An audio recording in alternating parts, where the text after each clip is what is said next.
Hello everyone, আশা করি তোমরা সবাই ভালো আছো। আজকে আমরা অ্যাকাউন্টিং ফার্স্ট পার্টের অধ্যায় 8-এর দৃশ্যমান ও অদৃশ্যমান সম্পদের হিসাব রক্ষণ পদ্ধতি নিয়ে আলোচনা করি। এই চ্যাপ্টারটা তোমাদের অনেকের কাছেই খুব জটিল মনে হয় যে কোনটা থেকে কি হবে না হবে একটা প্যাচগোছ হয়ে যায় সূত্রের দিক দিয়ে। আমি এখন তোমাকে গল্পের মাধ্যমে খুবই সিম্পল ওয়েতে যেন আজীবন তোমার মনে থাকে আর ভুল করার কোনো অপশনই যেন না থাকে, সেইভাবে তোমাকে আজকে আমি বোঝাবো, জাস্ট একটা গল্পের মাধ্যমে। ঠিক আছে, চলো আমরা এই চ্যাপ্টারটার আগে একটু ওদের চেহারার সাথে পরিচিতি হই। যেমন এখানে বলছে দৃশ্যমান ও অদৃশ্যমান সম্পদের হিসাব রক্ষণ। তাহলে আমাকে প্রথমে কি জানতে হবে? আমাকে প্রথমে জানতে হবে দৃশ্যমান সম্পদটা কি। আমরা জানি দৃশ্যমান সম্পদ হচ্ছে যে সম্পদগুলো আমরা দেখতে পাই, যেগুলোর অস্তিত্ব আমরা অনুভব করতে পারি, সেগুলোই তো দৃশ্যমান সম্পদ। যেমন ভূমি, দালান কোঠা, আসবাবপত্র, এগুলোকে আমরা দৃশ্যমান সম্পদ বলি। তাহলে এখন অদৃশ্যমান সম্পদটা কি? অদৃশ্যমান সম্পদ হচ্ছে যে সম্পদগুলো আমি মনে করো যে দেখতে পাই না, যারকে ছোঁয়া যায় না, ধরা যায় না, যার অস্তিত্ব অনুভব করা যায় না, সেগুলাই হইতেছে অদৃশ্যমান সম্পদ। যেমন সুনাম, প্যাটেন্ট, এগুলোকে আমরা বলবো কি? অদৃশ্যমান সম্পদ। বুঝতে পেরেছ? এখন আরেকটা জিনিস মনে রাখবা, দৃশ্যমান আর অদৃশ্যমান সম্পদের এই চ্যাপ্টারটার মূল থিমই হচ্ছে আমাকে অবচয় ধার্য করতে হবে। আমাকে কি ধার্য করতে হবে? অবচয় ধার্য করতে হবে। আমরা দৃশ্যমান যে সম্পদগুলো আছে, সেই দৃশ্যমান সম্পদের উপরে আমরা অবচয় ধার্য করি, আর অদৃশ্যমান সম্পদ যেগুলো সুনাম, প্যাটেন্ট, এগুলোর উপরে আমরা অবলোকন ধার্য করি। এটা তোমাদের এমসিকিউ তে অনেকবার আসছে এই কোশ্চেনটা। আমি তোমাদের এখানে যেন এমসিকিউটা কভার হয়ে যায় সেইভাবে আমি তোমাদের একটু বিস্তারিত আলোচনা করে বলি। বেসিক একটা জিনিস মনে রাখবা, বেসিক তোমার যত ক্লিয়ার হবে, তুমি যত বেসিক ক্লিয়ার করতে পারবা, যে কোনো অঙ্ক তোমার কাছে খুবই সহজ মনে হবে। তোমাদের অবশ্যই সাজেশনের পিছে না ঘুরে বেসিকের পিছে তোমাদের সময় ব্যয় করতে হবে। স্ট্রং বেসিক বানাইতে হবে। স্ট্রং বেসিক যদি তোমার হয়, তাহলে তুমি দেখবা যে কোনো ম্যাথই আসুক, তোমার আর ভয় নাই, তুমি পারবে আনসার করতে। কখনোই সাজেশনের পিছে ঘুরবা না। বেসিক স্ট্রং, সবকিছু এভরিথিং ওকে। তাহলে আমরা দৃশ্যমান আর অদৃশ্যমান সম্পর্কটা বুঝতে পারলাম। কোথায় অবচয় ধার্য হয়, কোথায় অবলোকন ধার্য হয়, সেটাও কিন্তু আমরা বুঝতে পারলাম। এখন মনে করো যে আমরা দৃশ্যমান আর অদৃশ্যমান সম্পদ বোঝার আগে চলো একটা গল্প দিয়ে শুরু করব। গল্পটা হচ্ছে কি, মনে করো যে গল্পের একটা শিরোনাম দিই, রহিম সাহেব এবং তার অবচয় বিভ্রাট। রহিম সাহেব তার ইট ভাটার জন্য মনে করো দুইটা ট্রাক কিনছে। একটা ট্রাকের নাম এ আর একটা ট্রাকের নাম বি। প্রত্যেকটা ট্রাক 10 লক্ষ টাকা করে। এখন রহিম সাহেব এটা জানেন যে এই যে আমি ট্রাকটা কিনছি, এই ট্রাকটা যখন রাস্তা দিয়ে চলবে তখন ট্রাকের চাকা কি হয়ে যাবে? ক্ষয় হয়ে যাবে। তারপরে মেশিন গুলা পুরানো হয়ে যাবে, আস্তে আস্তে ইঞ্জিন গুলা পুরানো হয়ে যাবে। আর মেশিনটা এখন আমি যে ভ্যালু দিয়ে ক্রয় করেছি, সেই ভ্যালুটা একটা সময় থাকবে না, আমাকে অল্প দামে বিক্রি করে দিতে হবে। হিসাব বিজ্ঞানের ভাষায় আমরা যেটাকে বলি ব্যবহারজনিত কারণে মূল্য হ্রাস পাওয়াকে আমরা কি বলি? আমরা সেটাকে অবচয় বলি। তার মানে কি, রহিম সাহেব কিন্তু অবচয় কাকে বলে, অবচয় সম্পর্কে তার কিন্তু ধারণা আছে। তাহলে অবচয় কাকে বলে আমরা আসলে বুঝতে পেরেছি। এখন আমি সংজ্ঞাটা এখানে লিখে রেখেছি, দেখো, অবচয় স্থায়ী সম্পদ ব্যবহারজনিত কারণে এর মূল্য হ্রাস পাওয়াকেই অবচয় বলে। বুঝতে পেরেছ? এখন রহিম সাহেব চিন্তা করলেন যে আমার তো এত সময় টময় না, আমার বিভিন্ন দিক দিয়ে কাজ টাজ করতে হয়। তখন সে কি করলো, তার 2 জন বন্ধু আছে, একজনের নাম মিস্টার কন্তে, আরেকজনের নাম মিস্টার সোজা। এই 2 বন্ধুকে তিনি অ্যাকাউন্টেন্ট নিয়ে করছেন এবং বলছেন তোমরা অবচয় কে কিভাবে ধার্য করবা সেটা বিষয়ে আমাকে পরামর্শ দিবা এবং তোমরা এটার হিসাব রাখবা। এখন মিস্টার সোজা সে খুবই সাধারণ টাইপের মানুষ। তিনি এত প্যাচগোজ বুঝছেন না। তিনি সরল রৈখিক পদ্ধতিতে সবকিছু করতে ভালোবাসেন। তিনি মানুষটাও সরল, তার জন্য মনে করেন যে সবকিছু সরল রৈখিক পদ্ধতিতে তিনি করেন। তখন মিস্টার সোজা বলতেছে কি যে মিস্টার রহমান সাহেব, আমরা এই যে 10 লক্ষ টাকা দামের যে মেশিনটা, ট্রাকটা ক্রয় করেছি, এই ট্রাকের যে অবচয়টা হবে, সেই অবচয়টা প্রতি বছর সমান অবচয় আমরা ধার্য করব। তখন মিস্টার রহমান বলতেছে ঠিক আছে ওকে। তারপরে বলতেছে আপনি মনে করেন এই মেশিনের যে ট্রাকটা কিনেছেন সেই ট্রাকটা হচ্ছে আয়ুষ্কাল 10 বছর। এই ট্রাকটা 10 বছর পর যদি আপনি আবার বিক্রি করতে যান, তাহলে এই ট্রাকটা আপনি মনে করেন যে লক্ষর জোকর হিসাবে তাকে তার 10 বছর ইউজ করলে অনেক কিছু মানে লক্ষর জোকর হয়ে যায়। তখন বলতেছে এটা লোহা লস্কর হিসেবে আপনাকে বিক্রি করে দিতে হবে, এটার ভ্যালু থাকবে 1 লক্ষ টাকা 10 বছর পরে। এই যে ভ্যালুটা 10 বছর পর 1 লক্ষ টাকায় তোমার লোহা লস্কর হিসেবে আমাকে বিক্রি করে দিতে হবে, এটার নাম হচ্ছে ভগ্নাবশেষ মূল্য। তাহলে ভগ্নাবশেষ মূল্যটা কি বুঝতে পেরেছ? আমি এটার সংখ্যাটা এখানে লিখে রেখেছি। একটি স্থায়ী সম্পত্তি দীর্ঘদিন ব্যবহার করার পর যখন ব্যবহারের উপযোগী থাকবে না, তখন বাজারে বিক্রয় করে যে মূল্য পাওয়া যায় তাকে ভগ্নাবশেষ মূল্য বলে। ওই যে মিস্টার সোজা বলতেছে কি যে মিস্টার রহমান সাহেব এই 1 লক্ষ টাকা হইতেছে আপনার ভগ্নাবশেষ মূল্য। তার মানে আমরা মিস্টার সোজার কথায় কি বুঝতে পারলাম যে তিনি যে পদ্ধতিতে সরলরৈখিক পদ্ধতিতে তিনি যে অবচয় ধার্য করবেন, প্রতি বছর সমান হারে অবচয় ধার্য করবেন, ভগ্নাবশেষ মূল্য থাকবে এখানে, আয়ুষ্কাল হচ্ছে 10 বছর। এখন মিস্টার রহমান বলতেছে যে আপনি আমাকে আরো ডিটেলস বুঝান। আপনি সরলরৈখিক পদ্ধতিতে যে আপনি সহজ সরল মানুষ এমনি নামও সোজা, তো সরলরৈখিক পদ্ধতিতে যে আপনি অবচয়টা ধার্য করবেন সেটা আমাকে বিস্তারিত বুঝান। কিভাবে আপনি বার্ষিক অবচয় বের করবেন, কিভাবে অবচয়ের হার ধরবেন, তারপর হচ্ছে আপনি কিভাবে সম্পত্তির মোট মূল্য বের করবেন, এগুলো আমাকে বিস্তারিত বোঝান। তখন মিস্টার সোজা মিস্টার রহমান সাহেবকে বিস্তারিত বোঝানো শুরু করলো। চলো আমরা একটু দেখি তিনি কিভাবে বোঝানো শুরু করলো। হ্যাঁ দেখো, উনি বলতেছে যে সরলরৈখিক পদ্ধতিতে আমি আপনাকে এখন বোঝানো শুরু করব যে প্রতি বছর সমান অবচয় ধার্যকরণ পদ্ধতিকে সরলরৈখিক বা স্থির কিস্তি পদ্ধতি বলে। মিস্টার রহমান বলতে মিস্টার সোজা রহমান সাহেবকে বলতেছেন যে সরলরৈখিক পদ্ধতির আরেক নাম হচ্ছে স্থির কিস্তি পদ্ধতি। এখন সে কিছু সূত্র শিখাইতেছে, চলো আমরা একটু সূত্রগুলো দেখি সে কিভাবে বুঝাইতেছে। বলতেছে আপনার ক্রয় মূল্য বা অর্জন মূল্য, ক্রয় মূল্য বা অর্জন মূল্য এটা বের করতে গেলে সম্পত্তির ক্রয় মূল্যের সাথে অতিরিক্ত যে খরচগুলো আছে সেগুলোকে যোগ করে দিতে হবে। মনে করেন যে আপনি একটা ট্রাক কিনেছেন 10 লক্ষ টাকা দিয়ে, এখন এই ট্রাকের সাথে আরো অতিরিক্ত কিছু খরচ হয়েছে না কেনার সময়, মনে করেন যে আপনার আরো 1 লক্ষ টাকা খরচ হয়েছে, আপনার ট্রাকের মূল্য কিন্তু আর 10 লক্ষ টাকা নাই। এই যে অতিরিক্ত খরচ আরো 1 লক্ষ টাকা না, এই 1 লক্ষ টাকা আপনার ক্রয় মূল্যের সাথে যোগ হয়ে যাবে, তখন আপনার টোটাল ক্রয় মূল্য বা অর্জন মূল্য হবে 11 লক্ষ টাকা। তখন রহমান সাহেব বলতেছে আচ্ছা বুঝতে পারলাম যে ক্রয় মূল্য বা অর্জন মূল্যটা কিভাবে বের করতে হয়। তখন আবার মিস্টার সোজা বোঝাইতেছে যে অবচয় যোগ্য মূল্য কিভাবে বের করতে হয়। এই যে আমরা 1 নম্বরে ক্রয় মূল্য বা অর্জন মূল্য পেয়েছি না, এই ক্রয় মূল্য বা অর্জন মূল্য থেকে ভগ্নাবশেষ মূল্যটা বিয়োগ করে দিলেই অবচয় যোগ্য মূল্যটা বের হয়ে যাবে। আর ভগ্নাবশেষ মূল্য কি মিস্টার সোজা কিন্তু তাকে একটু আগে বুঝিয়ে দিয়েছেন। তাহলে ভগ্নাবশেষ মূল্যটা যদি আমি ক্রয় মূল্য বা অর্জন মূল্য থেকে বের করে দেই, বিয়োগ করে দেই, তাহলে অবচয় যোগ্য মূল্যটা বের হয়ে যাবে। তখন মিস্টার সোজা আবার বলতেছেন যে বার্ষিক অবচয়টা কিভাবে বের করব জানেন? বার্ষিক অবচয়টা বের করব, এই যে অবচয় যোগ্য মূল্যটা বের করছি না, এই অবচয় যোগ্য মূল্যটা উপরে লিখে দিব। ঠিক এই যে এই সূত্রটাই জাস্ট এখানে বসিয়ে দিলাম, এটাই হচ্ছে অবচয় যোগ্য মূল্য, সম্পত্তির মোট মূল্য থেকে ভগ্নাবশেষ মূল্যটা মাইনাস। সাথে খালি জাস্ট মেয়াদ কাল যে বলছে 10 বছর মেয়াদ ট্রাকের, এই 10 দ্বারা ভাগ করে দিলে বার্ষিক অবচয় বের হয়ে যাবে। তার মানে কি অবচয় যোগ্য মূল্যকে যদি আমি মেয়াদ কাল দ্বারা ভাগ করি তাহলে বার্ষিক অবচয়টা বের হয়ে যাবে। তখন মিস্টার রহমান বলতেছে ঠিক আছে, এই তিনটা জিনিস তো খুব ভালো করে বুঝলাম, আরো কি কিছু আছে? তখন মিস্টার সোজা বলতেছে আরেকটা জিনিস আছে, সেটা হচ্ছে অবচয়ের হার। অবচয়ের হার যদি দেওয়া না থাকে আমাকে বের করে নিতে হবে। কিভাবে বের করব? 100% ডিভাইডেড আয়ুষ্কাল। 100% কে যদি আয়ুষ্কাল দ্বারা ভাগ করি তাহলে অবচয়ের হার বের হয়ে যাবে। আর যদি আয়ুষ্কাল দেওয়া না থাকে তাহলে অবচয়ের হার কিভাবে বের করব, সেটাও একটা কোশ্চেন আসে।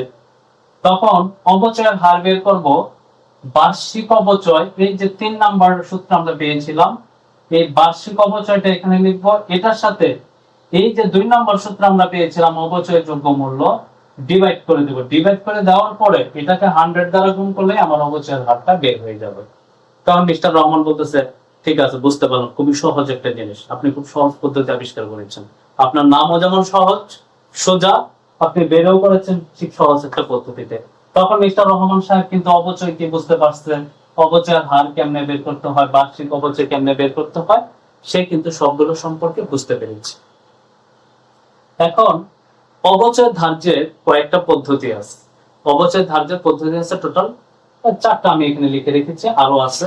সরল রৈখিক পদ্ধতি, ক্রমহ্রাসমান জেল পদ্ধতি, বর্ষীয় সংখ্যা সমষ্টি পদ্ধতি, উৎপাদন একক পদ্ধতি। তোমাদের পরীক্ষাতে সব থেকে বেশি আসে সরল রৈখিক পদ্ধতি আর ক্রমহ্রাসমান জেল পদ্ধতি। তারপর আমি 2টা পদ্ধতি শিখিয়ে রাখবো, বর্ষীয় সংখ্যা সমষ্টি পদ্ধতি, উৎপাদন একক পদ্ধতি। আর এখানে আমি কিছু জিনিস লিখে রেখেছি, এগুলো তোমার ম্যাথ করতে গিয়ে প্লাস এমসিকিউ তে খুবই ইম্পর্টেন্ট একটা মানে কাজে লাগবে তোমাদের, খুবই ইম্পর্টেন্ট এই জিনিসগুলো। চলো এগুলো নিয়ে একটু আলোচনা করি। অপচয়, অনগত ও অদৃশ্যমান লেনদেন। অপচয়টা কি? অনগত ও অদৃশ্যমান লেনদেন। দৃশ্যমান সম্পদের উপর অপচয় ধার্য করতে হয়, এটা আমরা একটু আগে বলে দিয়েছি। অদৃশ্যমান সম্পদের উপর অবলোপন ধার্য করতে হয়, এটা আমরা বলে দিয়েছি। সম্পদের ব্যবহারজনিত মূল্য হ্রাসকে বলা হয় অপচয়, এটা আমরা এখানে বিস্তারিত আলোচনা করেছি। এখান থেকে কিন্তু তোমাদের এমসিকিউ আসবে, খুব ভালো করে মনে রাখবা। আমি এমন ভাবে পড়াচ্ছি যেন ম্যাথের সূত্রগুলো হয়ে যায়, সাথে এমসিকিউ গুলো যেন তোমাদের বেসিক একদম স্ট্রং হয়ে যায়। হ্যাঁ, আমরা পঞ্জীভূত অপচয় কাকে বলে সেটা একটু শিখবো। পঞ্জীভূত অপচয় কিন্তু খুবই ইম্পর্টেন্ট। পঞ্জীভূত অপচয় কাকে বলে সেটা হচ্ছে আমরা এখন বিস্তারিত একটু আলোচনা করব, কারণ একটু পরে পঞ্জীভূত অপচয় লাগবে। পঞ্জীভূত অপচয়টা কি?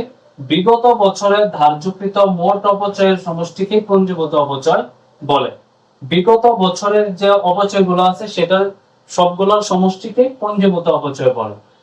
পঞ্জীভূত অপচয় একটি বিপরীত সম্পদ বা কন্ট্রা সম্পদ। তাহলে তোমাদের পরীক্ষাতে আসতে পারে যে পঞ্জীভূত অপচয়ের কে কি সম্পদ বলা হয়, পঞ্জীভূত অপচয়কে বিপরীত সম্পদ বা কন্ট্রা সম্পদ বলা হয়, মনে থাকবে। তারপরে ভগ্নাবশেষ মূল্য কি আমরা আলোচনা করেছি। আরেকটা জিনিস মনে রাখবা, ভগ্নাবশেষ মূল্য আমরা সরল রৈখিক পদ্ধতিতে ইউজ করব।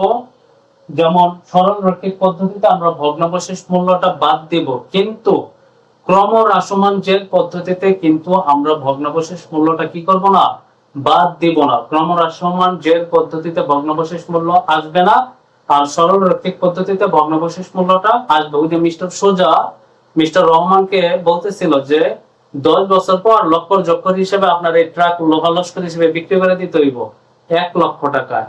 তার মানে কি মিস্টার সোজা যেহেতু বলছে, তার মানে সরল রৈখিক পদ্ধতিতে আসবে 1 লক্ষ টাকা। বুঝতে পেরেছো? আশা করি তোমরা এই পর্যন্ত টোটালটা ক্লিয়ারলি বুঝতে পেরেছো। আর সরল রৈখিক পদ্ধতিতে কিভাবে অপচয়টা বের করতে হয় সেটাও তোমরা বুঝতে পেরেছো। এখন আমরা যে বিষয়টা নিয়ে আলোচনা করব সেটা হচ্ছে ক্রমহ্রাসমান জেল পদ্ধতি। ওই যে মিস্টার সোজা সে তো তার পদ্ধতি বোঝাইছে, এখন মিস্টার রহমান তো তার আরেক বন্ধুরে নিয়োগ দিছে, তার নাম হইতেছে মিস্টার কমতি। মিস্টার কমতি এখন কোন পদ্ধতিতে তোমার এই হিসাবটা রাখে সেটা মিস্টার রহমান এখন শুনবে। মিস্টার রহমান এখন মিস্টার কমতির কাছে যাচ্ছে যে তিনি কোন পদ্ধতিতে হিসাবগুলো রাখতেছে, তার কাছ থেকে একটু শুনতে চাচ্ছেন। মিস্টার রহিম সাহেব এখন গেলেন মিস্টার কমতির কাছে। মিস্টার কমতির কাছে যা জিজ্ঞেস করছেন যে আপনি কোন পদ্ধতিতে অপচয় ধার্য করবেন, তখন মিস্টার কমতি বলতেছে যে আমি একটা পদ্ধতি আবিষ্কার করেছি, সেই পদ্ধতিটার নাম হচ্ছে ক্রমহ্রাসমান জেল পদ্ধতি। বলতেছে মিস্টার রহিম সাহেব বলতেছে যে ক্রমহ্রাসমান যে জেল পদ্ধতিটা, এটা আমাকে একটু বিস্তারিত বলেন তো। তখন মিস্টার কমতি বলতেছে যে ক্রমহ্রাসমান জেল পদ্ধতিতে আমরা প্রথমে যে কাজটা করবো সেটা হচ্ছে প্রথম বছর অপচয়ের পরিমাণটা বেশি রাখবো, ক্রমান্বয়ে পরবর্তী বছর অপচয়ের পরিমাণ কমিয়ে দেবো। এটার কারণটা হচ্ছে কেন, কারণ হচ্ছে বছরের মানে যখন মেশিনটা নতুন থাকবে, প্রথম বছর থাকবে, তখন মেশিনটা আমাদের পুরা যে ট্রাকটা সার্ভিসটা খুব ভালো দিবে। যখন প্রথম বছর সার্ভিস ভালো দিবে তখন মেরামত খরচও কম হবে, কারণ নতুন মেশিন। তখন আমরা সেই বছর অপচয়ের পরিমাণটা বেশি রেখে দিব, অপচয়ের পরিমাণটা বেশি রেখে দিয়ে ক্রমান্বয়ে আস্তে আস্তে অপচয়ের পরিমাণটা কমতে থাকবে। এটার নামই হচ্ছে ক্রমহ্রাসমান জেল পদ্ধতি। তার মানে আমরা একটু সংজ্ঞাটা পড়ি। সংজ্ঞাটা হচ্ছে যে পদ্ধতিতে পূর্ববর্তী বছরের তুলনায় পরবর্তী বছরে কম অপচয় ধার্য করা হয় তাকে ক্রমহ্রাসমান জেল পদ্ধতি বলে। মানে হচ্ছে রহিম সাহেবকে মিস্টার কমতি সাহেব আরো বিস্তারিত বুঝিয়ে দিচ্ছেন যে কিভাবে ক্রমহ্রাসমান জের পদ্ধতিতে আমরা অপচয়গুলা বের করব। মনে করো যে প্রথম বছর আমরা যে ট্রাকটা কিনেছিলাম সেই ট্রাকের মূল্য ছিল 10 লক্ষ টাকা। কত টাকা ছিল? 10 লক্ষ টাকা। এখন অপচয়ের হার হচ্ছে 20%।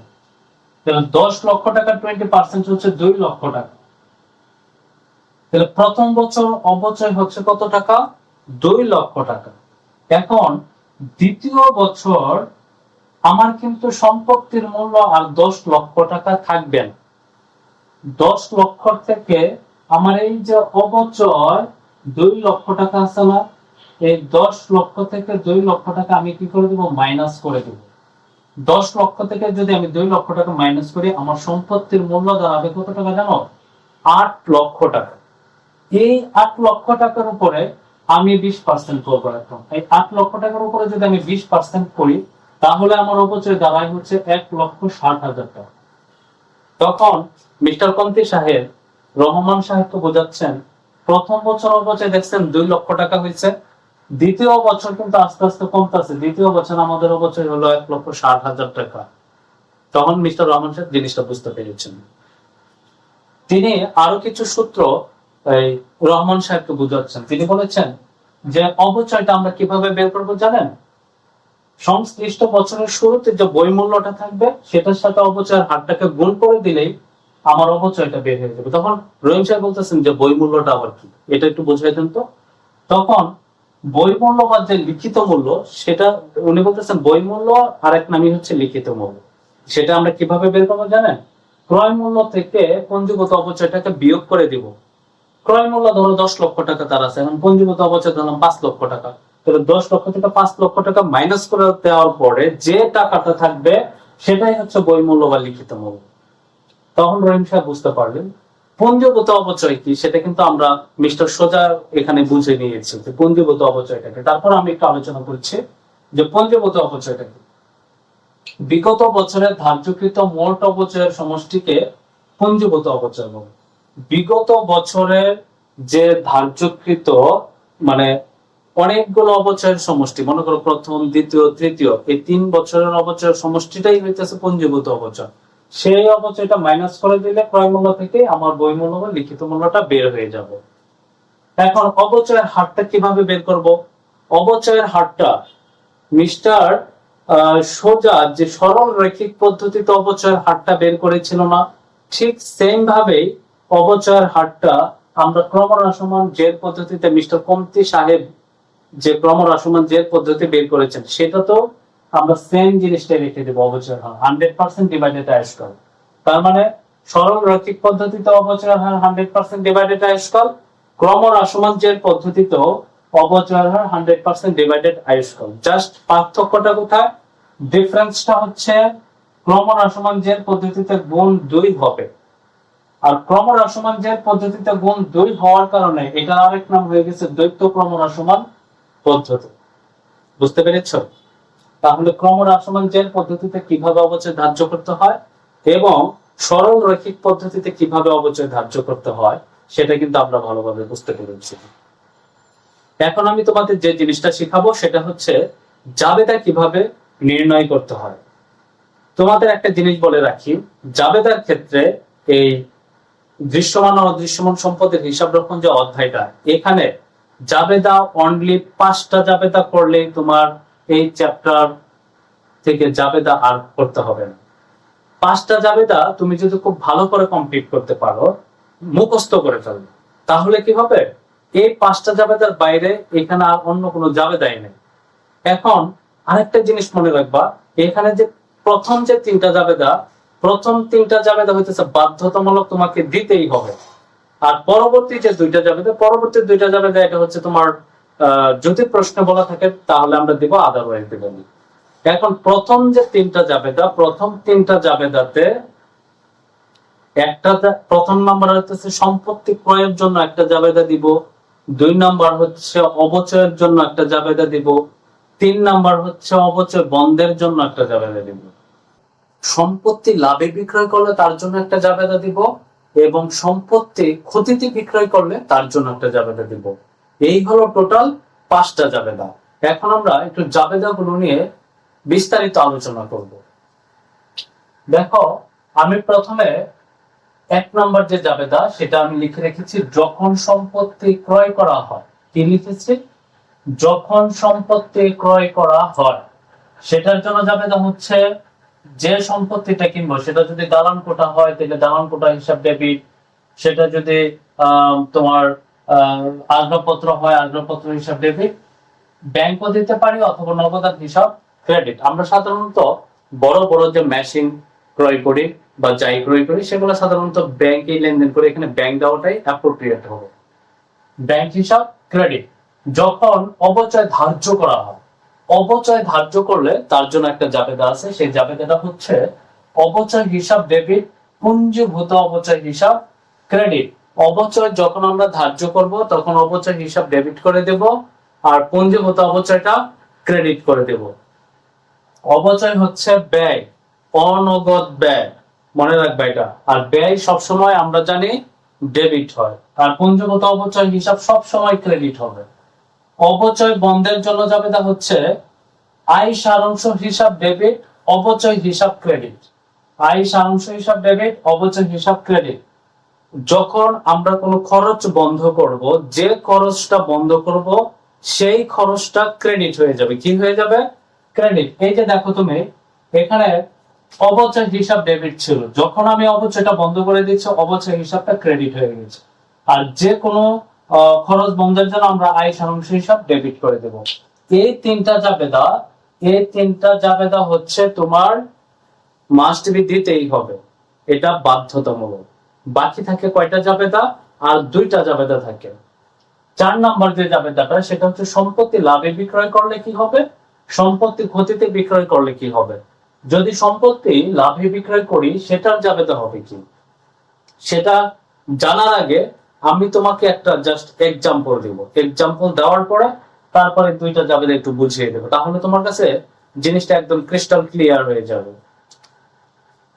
মনে করো যে আমি একটি সম্পত্তি, ধরো যে আমি তোমাকে একটু আগে ট্রাকের উদাহরণ দিয়েছি। সাপোজ আমি ট্রাক কিনেছি, ট্রাক 10 লক্ষ টাকা দিয়ে কিনেছি, ঠিক আছে? ট্রাক কিনেছি কত দিয়ে? 10 লাখ। এখন এখানে বিক্রয় করেছি আমি মনে করো 5 লক্ষ টাকা। আর ধরো বলা আছে পুঞ্জীভূত অবচয়। পুঞ্জীভূত অবচয় বলা আছে ধরো যে 4 লক্ষ টাকা। তাহলে খুব মনোযোগ দিয়ে এই উদাহরণটা দেখবা, এটা খুবই ইম্পর্টেন্ট। এটা তুমি যদি ভালো করে বুঝতে পারো তাহলে তুমি এই 2টা খুবই ইজিলি হয়ে যাবে। এই যে উদাহরণটা, আমি একটা ট্রাক কিনেছি 10 লক্ষ টাকা দিয়ে, সেটা বিক্রয় করেছি 5 লক্ষ টাকা দিয়ে, আর পুঞ্জীভূত অবচয় আছে আমার কত? 4 লক্ষ টাকা। আমার এখান থেকে ট্রাকটা যখন আমি বিক্রি করে দিলাম 5 লক্ষ টাকা, ট্রাক 5 লক্ষ টাকায় বিক্রয় করাতে আমার কি লাভ হয়েছে নাকি ক্ষতি হয়েছে সেটা আমি বের করব কিভাবে? আমরা আগে বই মূল্যটা বের করে দিই। তো বই মূল্যটা কিভাবে বের করবো আমি উপরে করে দিচ্ছি। বই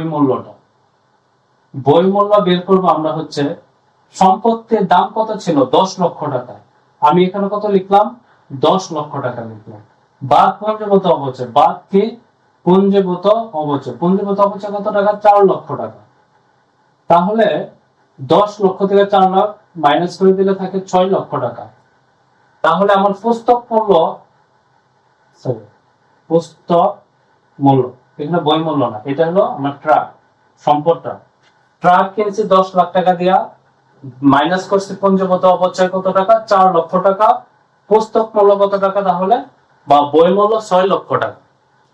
তাহলে আমার সম্পত্তিটার বই মূল্য বা পুস্তক মূল্য কিন্তু 6 লক্ষ টাকা, আর আমি সেটা বিক্রি করে দিছি 5 লক্ষ টাকা।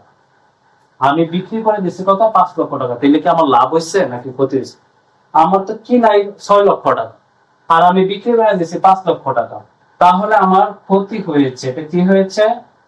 ক্ষতি হয়েছে, কত টাকা ক্ষতি হয়েছে? 1,00,000 টাকা ক্ষতি হয়েছে। তখন যদি আমার ক্ষতি হয় তাহলে আমি কোন জাবেদাটা দিব? এই যে সম্পত্তি ক্ষতিতে বিক্রয় করলে। তাহলে কি যখন আমরা কোনো কিছু বিক্রি করি, সেটা ক্ষতি হোক বা লাভ হোক, যে কিছু টাকা তো আমার আসবে, তাহলে ব্যাংক হিসাব ডেবিট হবে অথবা নগদান হিসাব ডেবিট হবে, কারণ টাকাটা আমার কাছে আসছে। অবচয় সঞ্চিতি হিসাব ডেবিট। অবচয় সঞ্চিতি হিসাব কি হবে? ডেবিট। অবচয় সঞ্চিতি আর পঞ্জীভূত অবচয় দুইটা সেম জিনিস। অবচয় সঞ্চিতি হিসাব ডেবিট, সম্পত্তি বিক্রয় জনিত ক্ষতি হিসাব ডেবিট, সম্পত্তি হিসাব ক্রেডিট। এটা আমি আরো একটু বিস্তারিত বুঝিয়ে দিই, যে মনে করো সম্পত্তি বিক্রয় করলে আমার কাছে টাকা আসে, সম্পত্তি বিক্রয় করলে যদি আমার কাছে টাকা আসে তাহলে ব্যাংক হিসাব অথবা নগদান হিসাব কি হয়? ডেবিট হয়। নেক্সট, ব্যাংক হিসাব অথবা নগদান হিসাব ডেবিট। ওকে, আমার কাছ থেকে আমি যে ট্রাকটা বিক্রি করে দিলাম, ট্রাকটা বিক্রি করে দেওয়াতে আমার কাছ থেকে সম্পদটা চলে গেছে না? সম্পদ যদি আমার কাছ থেকে চলে যায় তাহলে কি হয়? ক্রেডিট হয়। তার জন্য সম্পত্তি হিসাব কি লিখলাম? ক্রেডিট লিখলাম। এ পর্যন্ত বুঝতে পেরেছ? আর আমরা জানি সব সময় ক্ষতি হলে বা ব্যয় হলে ডেবিট হয়, লাভ অথবা মুনাফা হলে ক্রেডিট হয়। সম্পত্তি বিক্রয় জনিত ক্ষতি হিসাবটা আমরা কি করব? ডেবিট করব, তার জন্য আমি ডেবিট পাশে লিখেছি। আর অবচয় সঞ্চিত হিসাব, এটা তো আমি একটু আগে বলছি সবসময় ক্রেডিট হয়, কিন্তু এখানে ডেবিট হয়েছে কেন? এখন আমি যে ট্রাকটা বিক্রি করে দিচ্ছি, ট্রাক বিক্রি করে দেওয়ার পরে আমার কাছে কি আর পুঞ্জীভূত অবচয় রাখার কোনো দরকার আছে? এটা তো আমি বন্ধ করে দেব। তাহলে আমি একটু আগে বলছি যে কোনো কিছু যদি বন্ধ করে দেই তাহলে সেটা ডেবিট থাকলে ক্রেডিট হয়ে যাবে, ক্রেডিট থাকলে ডেবিট হয়ে যাবে। তাহলে পুঞ্জীভূত অবচয়টা কি? পুঞ্জীভূত অবচয়টা ছিল ক্রেডিট, তাহলে এটা বন্ধ করে দেওয়াতে এটা ডেবিট হয়ে গেছে। আশা করি এই পর্যন্ত বুঝতে পেরেছি। সম্পত্তি লাভে বিক্রয়। এখন এই বিক্রয়টা যদি আমি 7,00,000 টাকায় করতাম, 7,00,000 টাকায় যদি বিক্রি করতাম, তাহলে পুস্তক পড়লো 6,00,000 টাকা, বিক্রি করছি 7,00,000 টাকা, তাহলে আমার কিন্তু লাভ হইতো। তখন আমার কি হয়ে যেত? লাভ হয়ে যেত। কত লক্ষ টাকা? 1,00,000 টাকা আমার লাভ হইতো। যদি লাভ হয় তাহলে এই জাবেদাটা আমরা করবো। একইভাবে প্যাটার্ন, যে ব্যাংক অথবা নগদান হিসাব ডেবিট, কারণ নগদ টাকা আমার কাছে আসছে, নগদান হিসাব ডেবিট। আবার আমার কাছ থেকে সম্পত্তি চলে যাচ্ছে, যেহেতু আমার কাছ থেকে সম্পত্তি চলে যাচ্ছে তো সম্পত্তির হিসাবটা ক্রেডিট করব। আরেকটা জিনিস, সম্পত্তি বিক্রয় জনিত মুনাফা, আমরা একটু আগে বলছি যদি লাভ হয় তাহলে সেটা সবসময় ক্রেডিট, সো মুনাফা হচ্ছে ক্রেডিট। আর অবচয় সঞ্চিত একটু আগে বলছে ক্লোজ করে দিতে হবে, তার জন্য ডেবিট। তাহলে মিল আছে কি কি দেখছো? এই সম্পত্তি লাভে বিক্রয় করি আর সম্পত্তি ক্ষতিতে বিক্রয় করি, তিনটা জিনিসের মধ্যে সবসময় মিল। ব্যাংক হিসাব ডেবিট, এখানেও ব্যাংক হিসাব ডেবিট। অবচয় সঞ্চিত হিসাব ডেবিট, এখানে অবচয় সঞ্চিত হিসাব ডেবিট। সম্পত্তি হিসাব ক্রেডিট, এখানেও সম্পত্তি হিসাব ক্রেডিট। তিনটা জিনিস হুবহু মিল, জাস্ট পার্থক্য যদি লাভ হয় ক্রেডিট করব আর যদি ক্ষতি হয় ডেবিট করে দেব। এই পাঁচটা জাবেদা তুমি যদি খুব ভালো করে বুঝতে পারো তাহলে তোমার এই দৃশ্যমান ও অদৃশ্যমান সম্পদের হিসাব করতে গিয়ে আর কোনো ধরনের কোনো প্রবলেম হবে না, সবগুলো জাবেদা তুমি পারবে। আশা করি তোমরা জাবেদাটা বুঝতে পেরেছো। এখন আমি তোমাদের এই যে প্রথম থেকে শুরু করে বেসিক সুন্দরভাবে জাবেদা পর্যন্ত বুঝিয়ে দিলাম, এই পর্যন্ত তুমি যদি বুঝতে পারো তাহলে তোমার বেসিক নিয়ে এই অধ্যায়ে আর কোনো ধরনের কোনো প্রবলেম হবে না। এখন আমি তোমাদেরকে এই যে বেসিক গুলো যে বুঝিয়েছি, এই বেসিকের সাথে সামঞ্জস্য রেখে আমি তোমাকে কিছু বোর্ড কোশ্চেন সিকিউ করাবো, তাহলে দেখবে তুমি এই চ্যাপ্টারের বস হয়ে যাবে। ঠিক আছে, এখন আমরা একটু সিকিউটা সলভ করি। আমরা দিনাজপুর বোর্ডের কোশ্চেনটা একটু পড়বো। এখানে বলেছে সৌরভ ব্রাদার্স 2021 সালের জুলাই 1 তারিখে 10 লক্ষ টাকা মূল্যের একটি পুরাতন মোটর গাড়ি ক্রয় করে। তার মানে এখানে বুঝতে হবে জুলাইয়ের 1 তারিখে সে কিন্তু 10 লক্ষ টাকা, তার মানে বছরের মাঝামাঝিতে সে কিন্তু 10 লক্ষ টাকা মূল্যের একটি পুরাতন মোটর গাড়ি ক্রয় করেন। গাড়িটি মেরামত ও সংস্থাপন ব্যয় 2 লক্ষ টাকা। গাড়িটি মেরামত এবং সংস্থাপন ব্যয় হচ্ছে 2 লক্ষ টাকা। কোম্পানি প্রাথমিক মূল্যের উপর 20% হারে অবচয় ধার্য করে। প্রাথমিক মূল্যের উপর কত পার্সেন্ট অবচয়? 20%। অবচয়ের হার কিন্তু দেওয়া আছে, সো আমাকে অবচয়ের হারটা বের করতে হবে না। 2024 সালের 31 ডিসেম্বর তারিখে মোটর গাড়িটি 1 লক্ষ টাকায় বিক্রি করা হয়। আমি 2021 সালে মোটর গাড়িটি ক্রয় করেছিলাম, 2024 সালের 31 ডিসেম্বর তারিখে মোটর গাড়িটি আমি 1 লক্ষ টাকা বিক্রি করে দিয়েছি। কোম্পানি প্রতি বছর 31 ডিসেম্বর তারিখে চূড়ান্ত হিসাব প্রস্তুত করে। ওকে, এখন ক নম্বরে বলেছে, আর তোমরা অবশ্যই আমি যে সূত্রগুলো লিখে দিয়েছি না, সেই সূত্রগুলো অবশ্যই একদম মুখস্থ করে ফেলবা। সেই সূত্রগুলো তুমি যদি ভালো করে না মুখস্থ করো বা ভালো করে না বুঝো, তাহলে তুমি এই ম্যাথ গুলো করতে পারবে না। হ্যাঁ, যেমন এখানে দেখো অপচয়ের হার দেওয়া আছে। যেহেতু অপচয়ের হার দেওয়া আছে, আমাকে কিন্তু অপচয়ের হারটা বের করতে হবে না। যদি অপচয়ের হারটা না দেওয়া থাকতো, তাহলে কিন্তু আমাকে অবশ্যই অপচয়ের হারটা বের করে নিতে হইতো। তখন কিন্তু আমাকে অপচয়ের হার নির্ণয়ের সূত্রটা কি সেটা কিন্তু আমাকে জানতে হইতো। হ্যাঁ, এগুলো তোমাকে বুঝতে হবে। আমি তোমাকে শিখিয়েছি সম্পত্তির মোট মূল্য কিভাবে নির্ণয় করতে হয়, আমি তোমাকে শিখিয়েছি অপচয় যোগ্য মূল্য কিভাবে নির্ণয় করতে হয়, ভগ্নাবশেষ মূল্য কি, সবকিছু ডিটেলস আলোচনা করেছি। ওগুলো না একটু তোমরা মুখস্থ করে ফেলো। হ্যাঁ, আদারওয়াইজ তোমরা কিন্তু পারবা না এই ম্যাথ পুরো। এই ম্যাথ কিন্তু খুবই ইজি ম্যাথ। হ্যাঁ, কনফিডেন্ট নিয়ে ম্যাথ গুলো করে ফেলবা। সৌরভ ব্রাদার্স এর অনুসৃত অপচয় পদ্ধতির নাম উল্লেখ করব। 2021 সালের অর্ধ বছরের অপচয়ের পরিমাণ নির্ণয় করো। মানে বলছে কি জানো, সৌরভ ব্রাদার্স অপচয় পদ্ধতির নামটা উল্লেখ করে দিতে বলছে। আমি কোন পদ্ধতিতে অপচয়টা নির্ণয় করব সেটা আমাকে নাম উল্লেখ করে দিতে হবে। 2021 সালের অর্ধ বছরের অপচয়ের পরিমাণ নির্ণয় করো, তাহলে আমাকে অর্ধ বছরের অপচয়ের পরিমাণ নির্ণয় করতে বলেছে। তাহলে আমি নির্ণয় করি। তাহলে আমি এখানে লিখবো হচ্ছে ক নম্বরের অ্যান্সারটা করবো। হ্যাঁ, তারা কি বলেছে, সৌরভ ব্রাদার্স এর অনুসৃত অপচয় পদ্ধতির নাম। আমাকে এভাবে লিখতে হবে, সৌরভ ব্রাদার্স এর অনুসৃত অপচয় পদ্ধতির নাম। আমি কোন পদ্ধতিতে করবো? এটা সরল রৈখিক পদ্ধতিতে করব। আমি কিন্তু তোমাদের সরল রৈখিক পদ্ধতিতে কিভাবে অপচয় নির্ণয় করতে হয় সেটা কিন্তু শিখিয়েছি। সরল রৈখিক পদ্ধতি, সৌরভ ব্রাদার্সের অনুসৃত অপচয় পদ্ধতির নাম হচ্ছে কি সরল রৈখিক পদ্ধতি।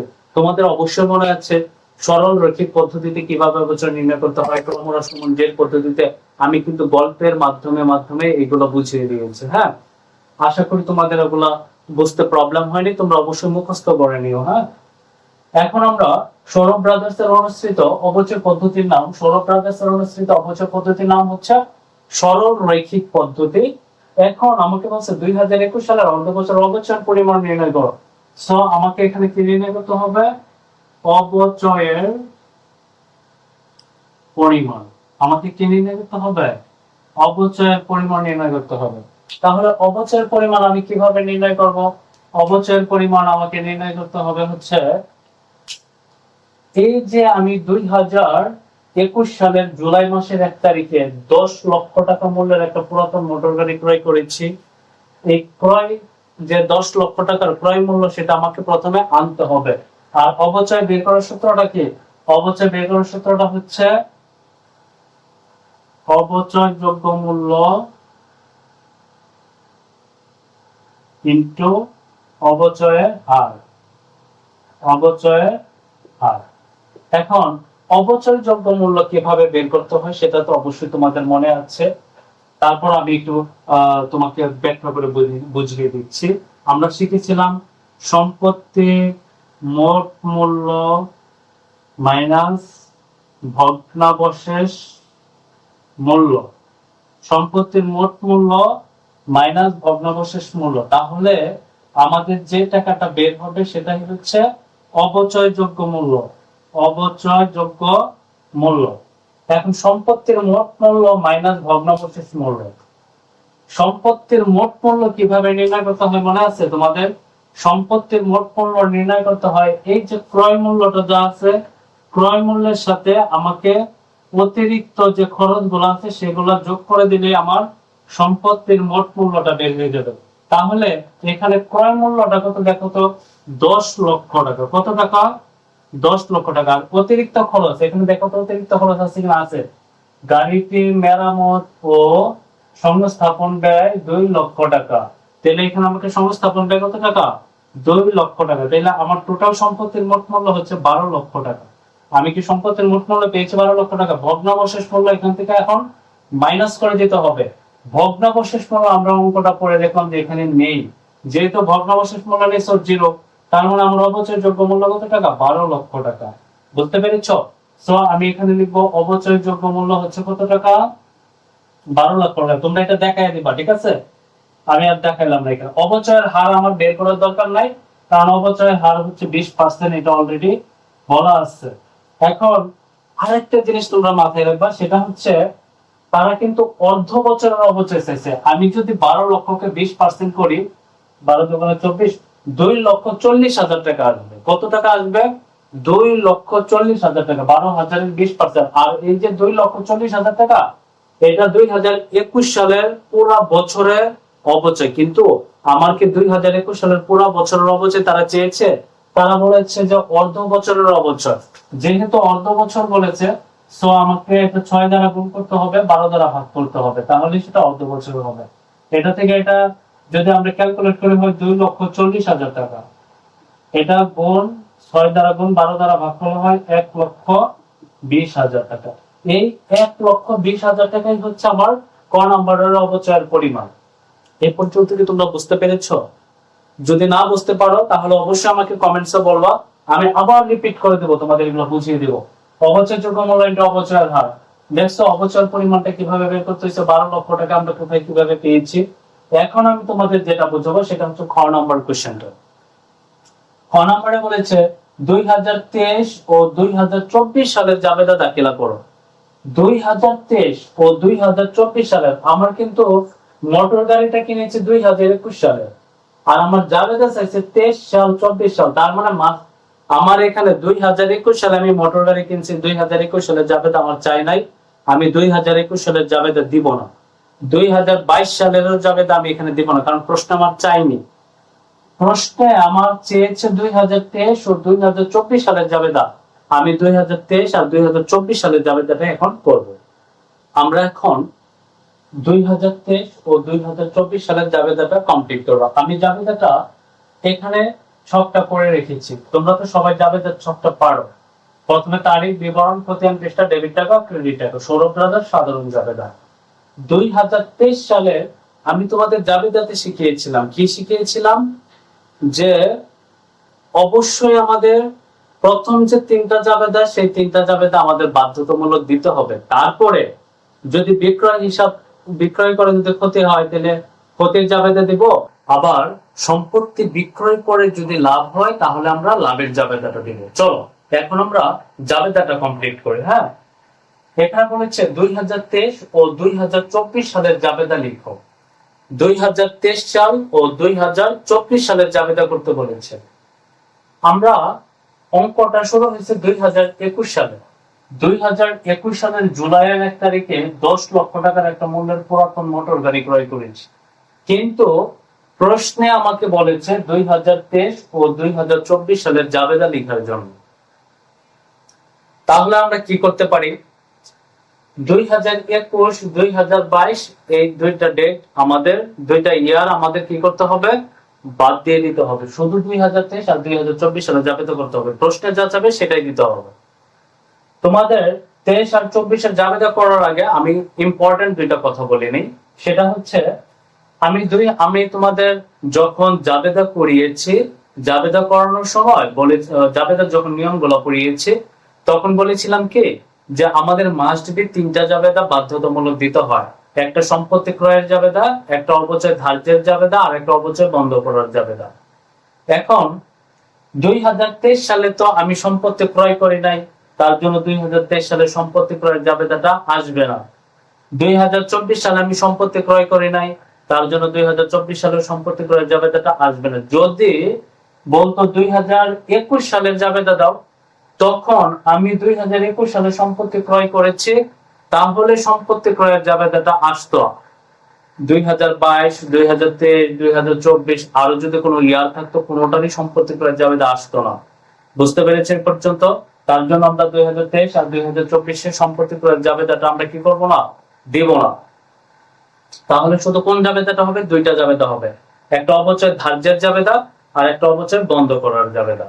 বুঝতে পেরেছ? এখন এই যে তোমাদের বোঝার সুবিধার্থে আমি ছোট্ট করে রেখেছি আগে, হ্যাঁ, 2023 ডিসেম্বর 31।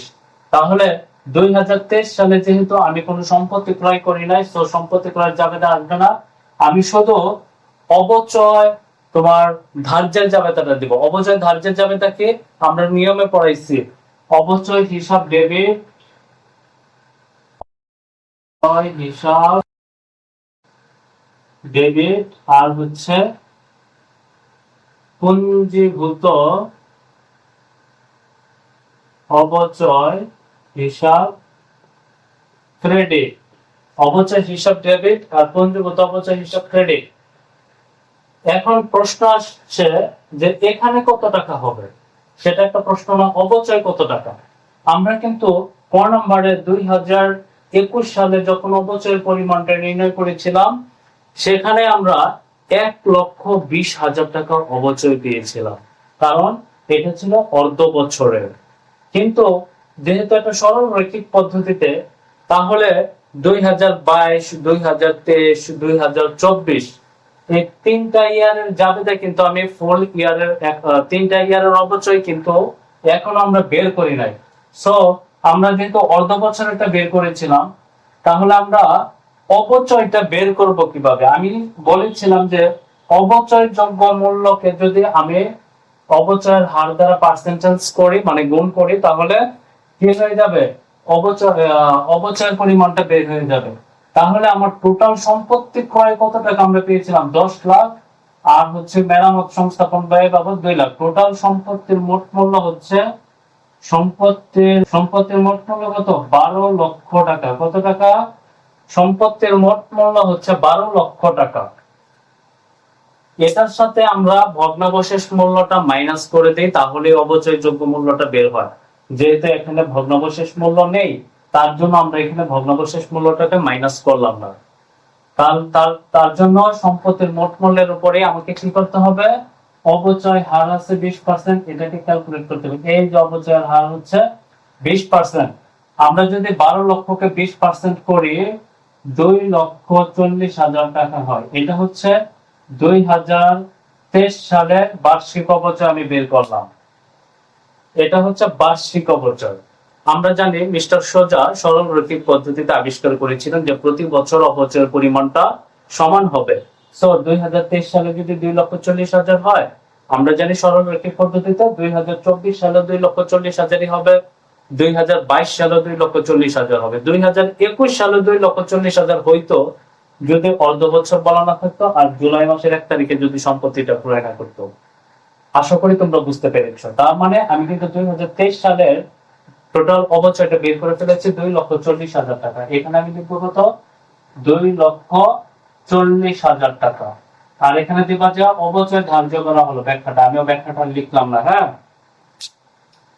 এখন 3 নম্বরে আমি কি শিখিয়েছিলাম, 3 নম্বরে শিখিয়েছিলাম অবচয় বন্ধের জাবেদা। অবচয় বন্ধটা কিভাবে করে, আয় সারাংশ হিসাব ডেবিট আর অবচয় হিসাব ক্রেডিট। আয় সারাংশ হিসাব ডেবিট, আর যেহেতু অবচয় বন্ধ করব, তার জন্য অবচয় হিসাবটা ক্রেডিট করব। যে হিসাবটা ক্লোজ করব সেই হিসাবটাকে ক্রেডিট করে দিব। বুঝতে পেরেছো? যদি যেহেতু অবচয় হিসাব ডেবিট, তার জন্য আমাকে ক্রেডিট করতে হয়েছে। আর ব্যাখ্যা লিখবো অবচয় বন্ধ করা হলো কত টাকা, 2,40,000 টাকা। তাহলে কিন্তু আমার 2023 সালের জাবেদা কিন্তু কমপ্লিট। এখন আমি আসবো 2024 সালের ডিসেম্বর 31 তারিখ। 2024 সালের আমার অবচয় কত টাকা, 2,40,000 টাকা, কারণ প্রতি বছর সমহারে অবচয় হয়। সো যেহেতু সম্পত্তি ক্রয় করি নাই, সম্পত্তি ক্রয়ের জাবেদা আসবে না, অবচয় জাবেদা আসবে। এটার এটা সেম, অবচয় হিসাব ডেবিট, আর হচ্ছে কি হবে, পুঞ্জীভূত অবচয় হিসাব ক্রেডিট। পুঞ্জীভূত অবচয় হিসাব ক্রেডিট কত টাকা, 2,40,000 টাকা। এখানে লিখবা যে অবচয় ধার্য করা হলো। এখন আমাকে কি করতে হবে, আমি একটু প্রশ্নটাতে যাই। আমি প্রশ্ন দেখতে পাচ্ছি কি, 2024 সালের 31 ডিসেম্বর তারিখে 1 লক্ষ টাকায় মোটর গাড়িটি বিক্রয় করা হয়। তার মানে 2024 সালে আর একটু কাহিনী আছে। ওই যে তোমাদেরকে বলেছিলাম 4 নাম্বার আর 5 নাম্বার জাবেদায়, যে 4 নাম্বার জাবেদায় যদি বিক্রয় করে ক্ষতি হয় ক্ষতির জাবেদা দিতে হবে, বিক্রয় করে যদি লাভ হয় লাভের জাবেদা দিতে হবে। এখানে যেহেতু 2024 সালের 31 ডিসেম্বর তারিখে 1 লক্ষ টাকা মোটর গাড়িকে বিক্রি করা হয়েছে, সো আমি এখন দেখব যে এই 1 লক্ষ টাকায় বিক্রয় করাতে আমার কি লাভ হয়েছে নাকি ক্ষতি হয়েছে, সেটা আমাকে নোটে বের করে নিতে হবে। এটা হইতেছে নোট 1। আমরা এখন নোট 2 করব। নোট 2 কিভাবে করব? এই নোট 1টা আমি ইরেজ করে দিচ্ছি। হ্যাঁ, নোট 1 ইরেজ করে দিচ্ছি। নোট 2 এটা করব কি? নোট 2। নোট 2 এ হচ্ছে আমরা জানি সমাদের সূত্র একটা শিখিয়েছিলাম। কি সূত্র শিখিয়েছিলাম? যে পুস্তক মূল্য বা বই মূল্য থেকে যদি আমি বিক্রয়টা মাইনাস করে দেই তাহলে আমার কি হবে? বিক্রয় মূল্য থেকে যদি বই মূল্য বা পুস্তক মূল্য বিয়োগ করে দেই, কি শিখিয়েছিলাম আমি লিখে দিচ্ছি। বিক্রয় মূল্য মাইনাস বই মূল্য অথবা পুস্তক মূল্য, অথবা কি পুস্তক মূল্য। যদি বিক্রয় মূল্য থেকে বই মূল্য অথবা পুস্তক মূল্য, তাহলে আমার লাভ অথবা ক্ষতি যে কোনো একটা বের হয়ে যাবে। হয় লাভ হবে নয় ক্ষতি বের হবে। এখন বই মূল্য বা পুস্তক মূল্য এখানে দেওয়া নাই। এখানে আছে সম্পত্তির মোট মূল্য 10 লাখ আর 2 লাখ 12 লক্ষ টাকা। তাহলে বই মূল্য আর পুস্তক মূল্য আমাকে বের করে নিতে হবে না? বই মূল্য বা পুস্তক মূল্য বের করার একটা তো সূত্র আছে। কি বই মূল্য বের করার সূত্রটা কি? সম্পত্তির মোট মূল্য থেকে পুঞ্জিগত অপচয়টা বিয়োগ। সম্পত্তির মোট মূল্য থেকে পুঞ্জীভূত অপচয় কি করে দিতে হবে? বিয়োগ করে দিতে হবে। এখন সম্পত্তির মোট মূল্য থেকে পুঞ্জীভূত অপচয় যদি আমি বিয়োগ করি তাহলে আমাকে কি করতে হবে? তাহলে সম্পত্তির মোট মূল্য কত পেয়েছি? সম্পত্তির মোট মূল্য পেয়েছি 12 লক্ষ টাকা। কত টাকা পেয়েছি? সম্পত্তির মোট মূল্য কিন্তু আমি 12 লক্ষ টাকা পেয়েছি। এখন পুঞ্জীভূত অপচয় কত টাকা পাইছি সেটা কি আমি জানি? আমি কিন্তু জানি না। পুঞ্জীভূত অপচয়টা আমাকে বের করে নিতে হবে। আর পুঞ্জীভূত অপচয় কিভাবে বের করে? বিগত বছরের যে অপচয়গুলো আছে সবগুলো যোগ করে যে টাকাটা হবে সেটাই পুঞ্জীভূত অপচয়। এখন বিগত বছরের আমি 2021 সালে আমি অপচয় পেয়েছিলাম 1,20,000 টাকা। এটা আমরা ক নম্বরে পেয়েছি। তারপরে 2022 সালে আমরা একটু আগে নোট একে বের করেছিলাম 2,40,000 টাকা অপচয়। আর আমরা জানি যে প্রতি বছর সমান হারে অপচয় হয়। হারে শুধু এটা অর্ধবার্ষিক, তার জন্য 1,20,000 হয়েছে। 2023 সালেও সেম 2,40,000। 2024 সালেও সেম 2,40,000 টাকা। এই যে 4 ইয়ারের যে টাকাটা পুঞ্জীভূত অপচয়, এটাকে আমরা এখন যোগ করে দেব। যোগ করলে কত হয়? 40 আসে 1 লাখ 2 4 6 7 8 8,40,000 টাকা। কত হয়? 8,40,000 টাকা। এই যে 8,40,000 টাকা না, এই 8,40,000 টাকা হচ্ছে পুঞ্জীভূত অপচয়। আশা করি তোমরা বুঝতে পেরেছো। 8,40,000 টাকা। এই পর্যন্ত বুঝতে কি কোনো প্রবলেম আছে? বই মূল্যটা কিভাবে বের করতে হয়? সম্পত্তির মোট মূল্য থেকে পুঞ্জীভূত অপচয় বিয়োগ করে দিলে হয় হচ্ছে কত টাকা? 3,60,000 টাকা। এই 3,60,000 টাকাই হচ্ছে আবার বই মূল্য বা পুস্তক মূল্য। আর পুঞ্জীভূত অপচয় বিগত বছরের মানে সবগুলো বছরের অপচয় যোগ করে যে টাকাটা হবে সেটাই পুঞ্জীভূত অপচয়। আমরা বই মূল্যটা বের করলাম। এখন আমাকে কি করতে হবে? এই যে বিক্রয় মূল্য আছে না, বিক্রয় মূল্য কত? 1 লক্ষ টাকা। এই যে বিক্রয় মূল্য 1 লক্ষ টাকা প্রশ্নে দেওয়া আছে, ঠিক আছে? আর বই মূল্য বা পুস্তক মূল্য কত? 3,60,000 টাকা। তাহলে এখানে লিখি 3,60,000 টাকা। তাহলে একটা জিনিস দেখো তো, আমি আমার এখনো সম্পত্তির মানে বই মূল্যটা পুস্তক মূল্যটা 3,60,000 টাকায় এখনো মার্কেটের ভ্যালু আছে, কিন্তু আমি বিক্রয় করে দিচ্ছি 1 লক্ষ টাকা। তাহলে আমার লাভ হয়েছে না ক্ষতি হয়েছে? অবশ্যই ক্ষতি হয়েছে, কারণ আমার এটার এখনো ভ্যালু আছে 3 লক্ষ টাকা, আর আমি এটা করলাম কি 1 লাখ টাকা মার্কেটে ছেড়ে দিছি। তাহলে এটা আমার কি বিক্রয় করাতে আমার লস হয়েছে না? এখানেও ঠিক লস হয়েছে। 3,60,000 থেকে 1 লক্ষ টাকা মাইনাস করে দিলে আমার ক্ষতি হয়েছে 2,60,000 টাকা। তাহলে এই 2,60,000 টাকা আমার বিক্রয় জনিত ক্ষতি।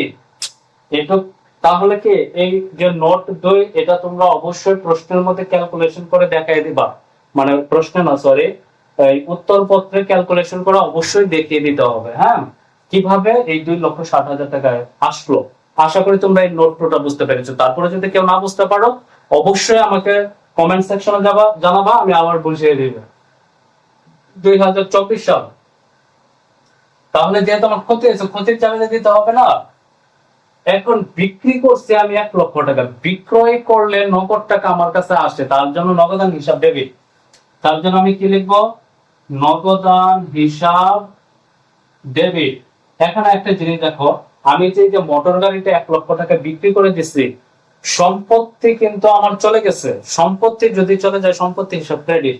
তাহলে সম্পত্তি মোটর গাড়ি, মোটর গাড়ি, মোটর গাড়ি হিসাব তাহলে কি হয়ে যাবে? ক্রেডিট। কেন ক্রেডিট হলো? কারণ সম্পদ চলে গেছে, মোটর গাড়ি একটা সম্পদ, তার জন্য মোটর গাড়ি হিসাব ক্রেডিট। এখন আমাকে আর কি করতে হবে?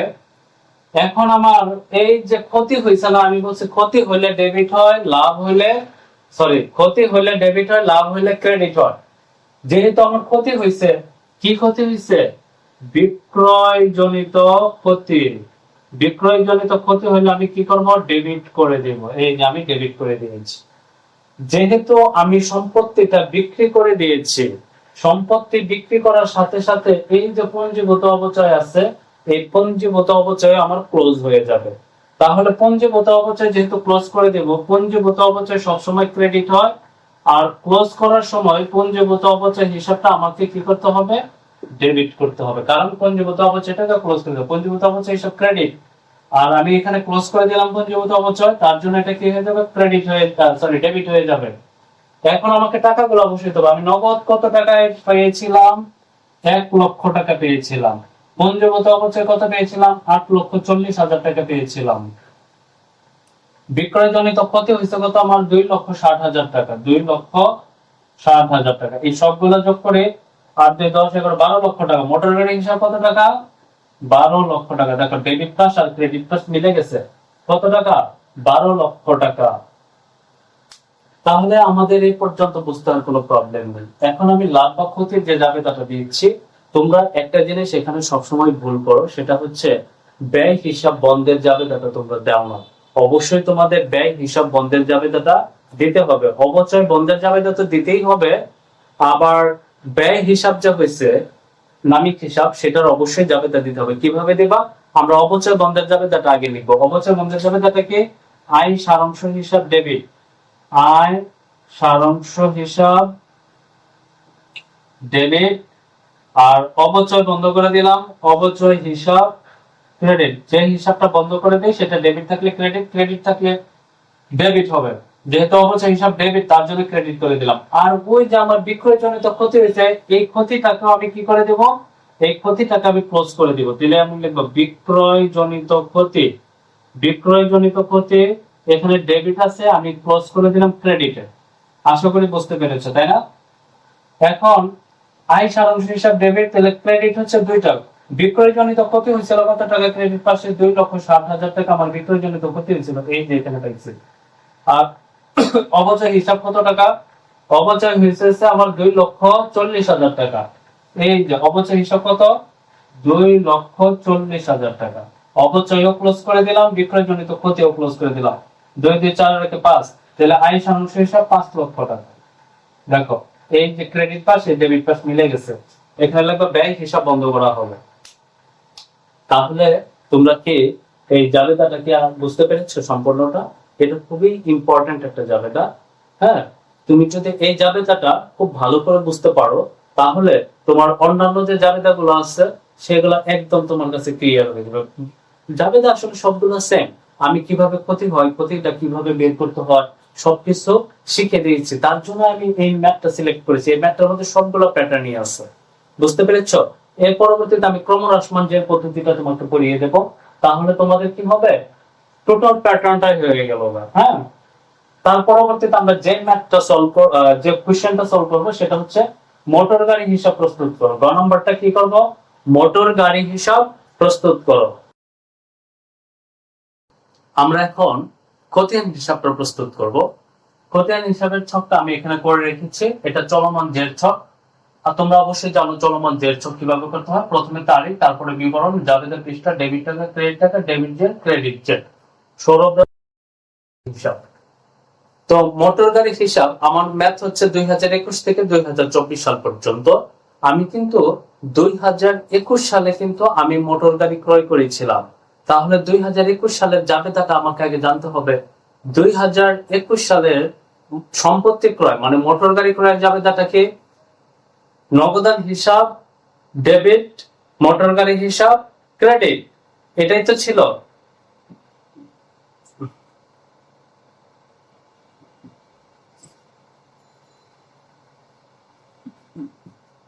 এখন আমি তোমাদের খতিয়ান হিসাবটা প্রস্তুত করে দেব। এখানে আমি খতিয়ানের ছকটা করে রেখেছি।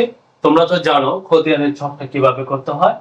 তারপর আমি একটু বলে দিচ্ছি। সৌরভ ব্রাদার্স এর মোটর গাড়ি হিসাব, তারিখ বিবরণ, জাবেদা পৃষ্ঠা, ডেবিট টাকা, ক্রেডিট টাকা, ডেবিট জেল, আর হচ্ছে ক্রেডিট জেল। আর খতিয়ান করতে গেলে আমাদের মোস্ট ইম্পর্টেন্ট যে কাজটা করতে হয় সেটা হচ্ছে জাবেদা অবশ্যই আমাদের জানা থাকতে হবে। আর তার জন্য জাবেদা আমরা এখানে করে রেখেছি। কিন্তু এখানে 2023-2024 সালের জাবেদা আছে, কিন্তু 2021 আর 2022 সালের জাবেদা কিন্তু এখানে নেই। তারপর আমরা একটু করে দিব, সমস্যা নেই।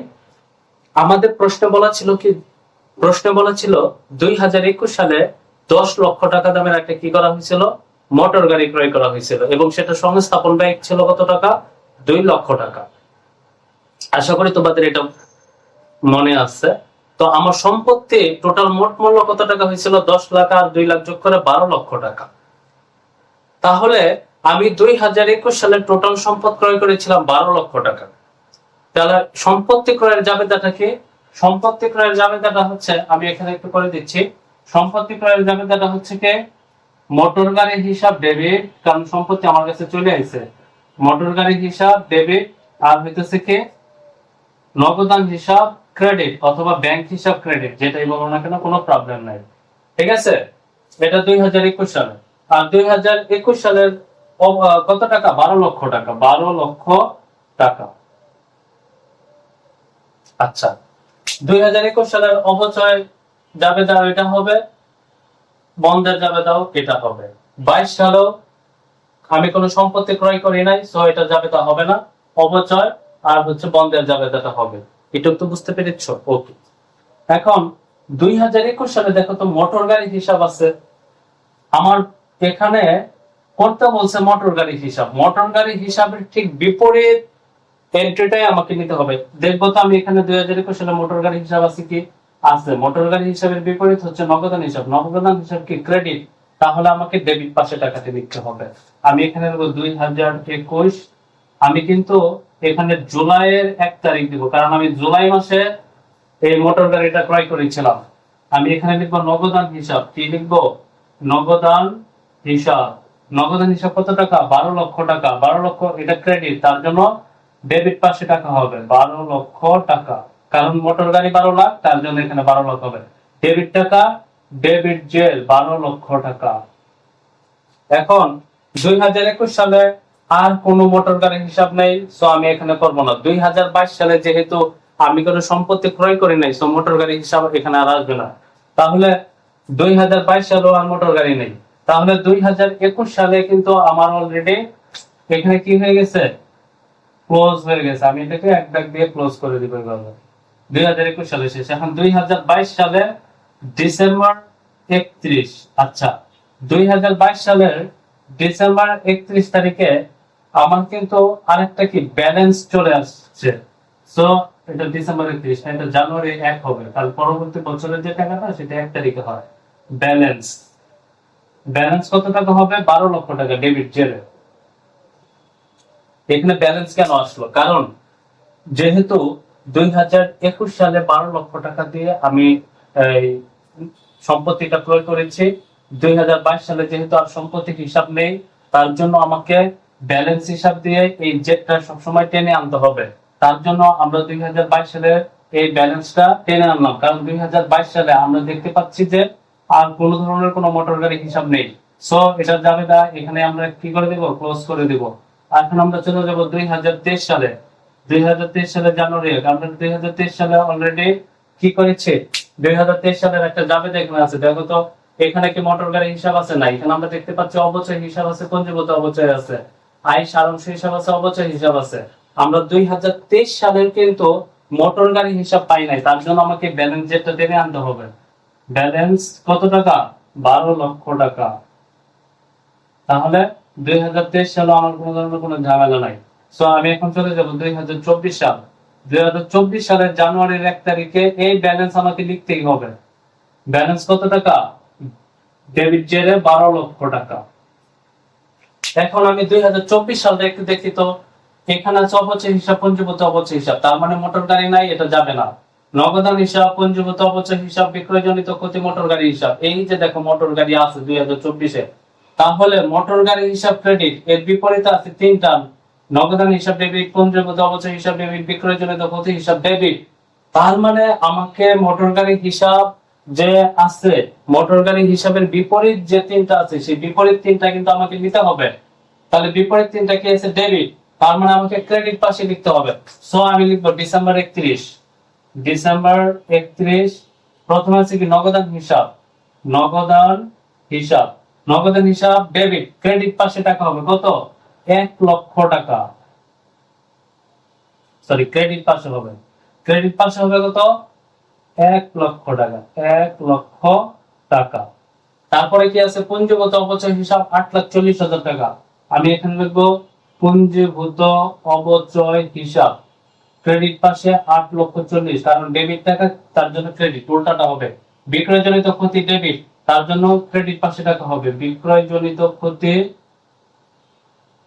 কত টাকা? 2,60,000 টাকা। এই যে 2,60,000 টাকা, এই সবগুলো যদি এখন যোগ করি তাহলে কিন্তু এই যে 12 লক্ষ টাকা হয়। মোটর গাড়ি হিসাব 12 লক্ষ টাকা। এই যে 12 লক্ষ টাকা, এটা যদি যোগ করে আমি এখানে লিখি, আমরা জানি ডেবিট যে আর ক্রেডিট টাকা দুইটা কি হয়? বিয়োগ হয়ে যায়। বিপরীত হলে বিয়োগ হয়, ডেবিট ক্রেডিটে বিয়োগ, ডেবিট ডেবিটে যোগ। সো এই যে বিয়োগ হলে এটার ব্যালেন্স কি হয়ে যাবে? জিরো হয়ে যাবে। আর আমরা এই ব্যালেন্সটা কি করে না? লিখি না। আর এখানে দেখো আয় সারাংশ হিসাব আছে, অবচয় হিসাব আছে, বিক্রয়জনিত ক্ষতি, মোটর গাড়ি নাই, তার মানে আর কোন ধরনের কোন এন্ট্রি আমার এই মোটর গাড়ি হিসাবে আসবে না। তার মানে এটাই হচ্ছে আমার মোটর গাড়ির হিসাব। আশা করি তোমরা মোটর গাড়ির হিসাব কিভাবে প্রস্তুত করতে হয় সেই জিনিসটা বুঝতে পেরেছো। আসলে তোমাদের কি জানো, তোমাদেরকে খুব ধৈর্য ধরে পড়াশোনা করতে হবে। ধৈর্য জিনিসটা আসলে খুব ইম্পর্টেন্ট, বুঝতে পেরেছো? কোনো কিছুতে তোমরা ধৈর্য হারা হওয়া যাবে না, এই জিনিসটা সবসময় মাথায় রাখবা। পৃথিবীতে তুমি যদি যে কোনো কাজে সাকসেস হতে চাও, যে কোনো কাজে সাকসেস হতে চাও, ধৈর্য থাকাটা মাস্ট বি ইম্পর্টেন্ট। যে কোনো কাজ, তুমি পড়াশোনা করবো, পড়াশোনা করতে করতে তোমার কাছে অনেক বিরক্ত লাগবে, পড়তে ভালো লাগবে না, তারপরে তোমাকে ধৈর্য ধরে পড়াশোনা চালিয়ে যেতে হবে। তাহলে দেখবা একটা সময় তোমার কি হবে? সাকসেস আসবে। ঠিক আছে? আর পড়াশোনাটাকে কখনোই ফেলে রাখতে হয় না, যে আজকে পড়লাম, 2 দিন টানা পড়লাম, পরের দিন আমি পড়লাম না, এই টাইপের জানি না হয়। কারণ হচ্ছে কি, একটা চীনা প্রবাদ আছে, যে তোমার আজ থেকে 20 বছর আগে একটা গাছ লাগানো উচিত ছিল। তুমি যদি সেই 20 বছর আগে গাছ না লাগাও, তাহলে তোমাকে অবশ্যই এখন থেকে গাছ লাগাইতে হবে। এটা দ্বারা কি বুঝেছে জানো? যে তোমাকে অবশ্যই, তুমি পিছনে তোমার কি হইছে না হইছে, বা তুমি তোমার ফ্যামিলিগত প্রবলেম থাকতে পারে, তোমার মানি ক্রাইসিস থাকতে পারে, বা তোমার বয়ফ্রেন্ড গার্লফ্রেন্ডের সাথে ব্রেকআপ হয়ে যেতে পারে, যাই ঘটুক না কেন, তোমার লাইফে যাই ঘটুক না কেন, তোমাকে টার্গেট নিতে হবে। পাস্টে আমার সাথে যা কিছু হয়েছে, যা কিছু ঘটেছে, সবকিছু আমি ভুলে যাব। সবকিছু ভুলে গিয়ে আমি আজ থেকে নতুন করে শুরু করব। পিছনের যা আছে, 20 বছর আগে যা হয়েছেই, আমি এখন কি করতেছি সেটাই আমার কাছে মোস্ট ইম্পর্টেন্ট। আমাকে আমার কাজ চালিয়ে যেতে হবে। আমার পরীক্ষা আর মাত্র 40 দিন বাকি আছে। এই 40 দিন আমি কিভাবে পড়ব, সেই রুটিনটা তোমাকে অবশ্যই ফলো করতে হবে। রুটিন তোমাকে রোডম্যাপ করে ফেলতে হবে। মনে করো যে তুমি এই 2 বছর তোমার খুব ভালো করে পড়ার কথা ছিল, তুমি ভালো করে পড়তে পারো নাই, বিভিন্ন কারণ হইতে পারে, সেটা ব্রেকআপ হইতে পারে, সেটা ফ্যামিলি ক্রাইসিস হইতে পারে, মানি ক্রাইসিস, যা কিছুই ঘটুক না কেন, তোমাকে সব সময় মনে রাখতে হবে যে 2 বছর 1.5 বছর আমার যা হয়েছে, আমার এই 40 দিন আমি এখন থেকে, আজ থেকে টোটাল হাইলি ডেডিকেশন নিয়ে আমি পড়াশোনা করব, যেন আমি পরবর্তীতে আমি আমার সাকসেসটাকে গেইন করতে পারি। এটাই জীবনের সব থেকে স্ট্রং ডিসিশন হওয়া উচিত। একটা জিনিস মনে রাখবা, আমাদের ডিসিশন, 1 মিনিটের ডিসিশন আমাদের পজিটিভ মাইন্ড করে নিয়ে আসতে পারে, আমাদের মাইন্ড চেঞ্জ করে দিতে পারে। পজিটিভ মাইন্ড এত পাওয়ারফুল, তুমি সেটা একবার ট্রাই করে দেখো। তুমি তোমার মাইন্ডকে পজিটিভ দিকে নিয়ে আসো, যে না আমি পারবো, আমাকে পারতে হবে, আমাকে আজ থেকে পড়াশোনা করতে হবে। এই টাইপের মেন্টালিটি তোমার মধ্যে যদি চলে আসে, তুমি দেখবে যে তোমার মধ্যে স্বতঃস্ফূর্ত একটা ভাব চলে এসেছে মনের মধ্যে, তোমার পড়তে ইচ্ছা করবে। হ্যাঁ, একটা জিনিস মনে রাখবা, তোমার ডিসিশন এন্ড ডিরেকশন তুমি 1 মিনিটে চেঞ্জ করতে পারবা, কিন্তু তোমার ডেস্টিনি তুমি কিন্তু 1 মিনিটে চেঞ্জ করতে পারবা না। সেটা হার্ড ওয়ার্কের মাধ্যমে তোমার ডেস্টিনিটা চেঞ্জ হবে। তোমাকে সেই ডেস্টিনি চেঞ্জ করতে গেলে তোমাকে অবশ্যই হার্ড ওয়ার্ক করতে হবে, কনসিস্টেন্সি বজায় রাখতে হবে। ঠিক আছে, আমি আজকে বললাম, কালকে বললাম 10 ঘন্টা, আজকে বললাম 10 ঘন্টা, পরশুদিন 10 ঘন্টা, তারপরে 7 দিন আমার আর কনসিস্টেন্সি নাই, আমি আর 3 দিন বই নিয়ে বসলাম না। ভাই, জীবনে কোনোদিন তুমি সাকসেস পাবে না। তোমাকে কনসিস্টেন্সি বজায় রাখতে হবে। তুমি প্রয়োজন পড়ে প্রতিদিন 5 ঘন্টা পড়াশোনা করো, কিন্তু সেই 5 ঘন্টা তোমার কনসিস্টেন্সি রাখতে হবে। যে আজকে বললাম 20 ঘন্টা, কালকে আমি 7 দিনের মধ্যে আমার কাছে বই নাই, এই ধরনের কোনো কিছু হবে না। মানুষের সবসময় ডিসিপ্লিন ওয়েতে চলতে হবে, ডিসিপ্লিনটা বজায় রাখতে হবে, তাহলে দেখবে যে তুমি সাকসেস। তুমি এই 40টা দিন তুমি কনসিস্টেন্সি বজায় রাখো, ছোট ছোট স্যাক্রিফাইস করো। যে আগে ঘুরে ফিরে বেড়াইছি, মোবাইল টিপছি, রিলস দেখছি, বিভিন্ন জায়গায় আড্ডা দিতে গেছি ফ্রেন্ডদের সাথে, মনে যা চাইছে তাই করছি। ভাই, এই 40টা দিন, ওই 40টা দিন তুমি সবকিছু বিসর্জন দিয়ে দাও, যে না, আমি এই 40 দিনে আমি যা হয়েছে হয়েছে, এই 40 দিনে আমার জীবন থেকে কিছু জিনিস আমি স্যাক্রিফাইস করে দিলাম মা বাবার মুখে হাসি ফোটানোর জন্য। আমি 40 দিন খুব ভালো করে পড়াশোনা করব এবং ভালো একটা রেজাল্ট আমি নিয়ে আসবো, যেন আমার মা আমার বাবার মুখে আমি হাসি ফোটাতে পারি। তাদের কান্না ভরা চোখ আমি দেখতে চাই না, কান্না ভরা মুখ আমি দেখতে চাই না।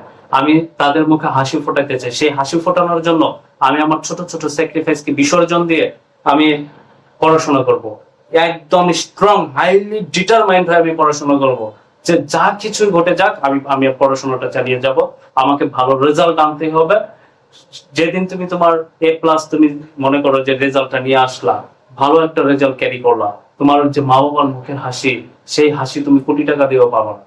মা বাবার মুখে হাসি ফোটানো, সেটা স্বর্গের সমান সুখ অনুভব তোমার মধ্যে হবে। তুমি কি চাও তোমার মা বাবার মুখে দুঃখ ভরা, গ্লানি ভরা মুখ থাকুক? যদি সেটা না চাও, আজ থেকে, এখন থেকে, পাস্টে যা হয়েছে হোক, আমাকে ফিউচার ভালো করতে হবে, আমার ফিউচারের দিকে তাকাতে হবে, আমাকে ভালো পড়াশোনা করতে হবে। এটা সবসময় মনে রাখবা। তোমাদের যে সিকিউরটা করাবো সেটি হচ্ছে ময়মনসিংহ বোর্ড 2025। আমি আগে যে সিকিউরটা করাচ্ছি সেটা হচ্ছে তোমার সরল রৈখিক পদ্ধতিতে, আর এখন যে সিকিউরটা করাবো সেটা হচ্ছে ক্রমহ্রাসমান জেল পদ্ধতিতে। এখন প্রশ্নটা আমরা একটু দেখে তো কি বলেছে। 2021 সালের 1 জানুয়ারি তারিখে আসমা এন্টারপ্রাইজ 14 লক্ষ টাকা একটা মেশিন ক্রয় করে 2021 সালের 1 জানুয়ারি তারিখে। মেশিনটির পরিবহন ব্যয় 1,60,000 টাকা এবং সংস্থাপন ব্যয় 40,000 টাকা। তার মানে এই যে মেশিনটা ক্রয় করেছি 14 লক্ষ টাকা দিয়ে না, সেটার সাথে আমার পরিবহন ব্যয় গেছে 1,60,000 টাকা এবং সংস্থাপন ব্যয় গেছে 40,000 টাকা। আয়ুষ্কাল হচ্ছে 10 বছর, ভগ্নাবশেষ মূল্য হচ্ছে 1 লক্ষ টাকা। তার মানে আবার অবচয় হারটাও দেওয়া আছে 20%। ক্রমহ্রাসমান জেল পদ্ধতিতে অবচয় ধার্য করে। তার মানে সবগুলা ইনফরমেশন এখানে দেওয়া আছে, যে আমাকে কোন ওয়েতে করতে হবে, কোন পদ্ধতিতে করতে হবে, কি কি ইনফরমেশন দেওয়া আছে। আমি তোমাদের সম্পত্তির মোট মূল্য কিভাবে নির্ণয় করতে হয় সেটা কিন্তু শিখিয়ে দিয়েছিলাম। সম্পত্তির মোট মূল্য নির্ণয় করতে হয় কি, ক্রয় মূল্যের সাথে আমরা ক্রয় সংখ্যা আছে সেগুলোকে যোগ করে দিই। তাহলে আমরা এখানে কিন্তু ক্রয় সংক্রান্ত খরচ দেখতে পাচ্ছি। মেশিনটির পরিবহন ব্যয় হচ্ছে 1,60,000 টাকা এবং সংস্থাপন ব্যয় হচ্ছে 40,000 টাকা। তার মানে 1,60,000 এবং সংস্থাপন ব্যয় 40,000, টোটাল 2 লক্ষ টাকা হচ্ছে আমার ক্রয় সংক্রান্ত খরচ। আর আমি মেশিনটা ক্রয় করেছিলাম কত টাকা, 14 লক্ষ টাকা। তার মানে টোটাল 16 লক্ষ টাকা কিন্তু আমার মেশিনের ক্রয় মূল্য। আমরা কিন্তু মুখে মুখে অঙ্কটা করতে পারতেছি। তারপরে বলছে আয়ুষ্কাল 10 বছর, ভগ্নাবশেষ মূল্য 1 লক্ষ টাকা, আর প্রতিষ্ঠানটি 31 ডিসেম্বর তারিখে হিসাব বন্ধ করে দেয়।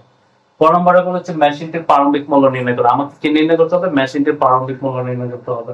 তাহলে মেশিনটির প্রারম্ভিক মূল্য আমি যে নির্ণয় করবো, আমি তো একটু আগে করে ফেলেছি, সো আমি এটা জাস্ট এই বক্সের মধ্যে ব্যবহার করবো, ফর্মুলা বা বিবরণ টাকা টাকা।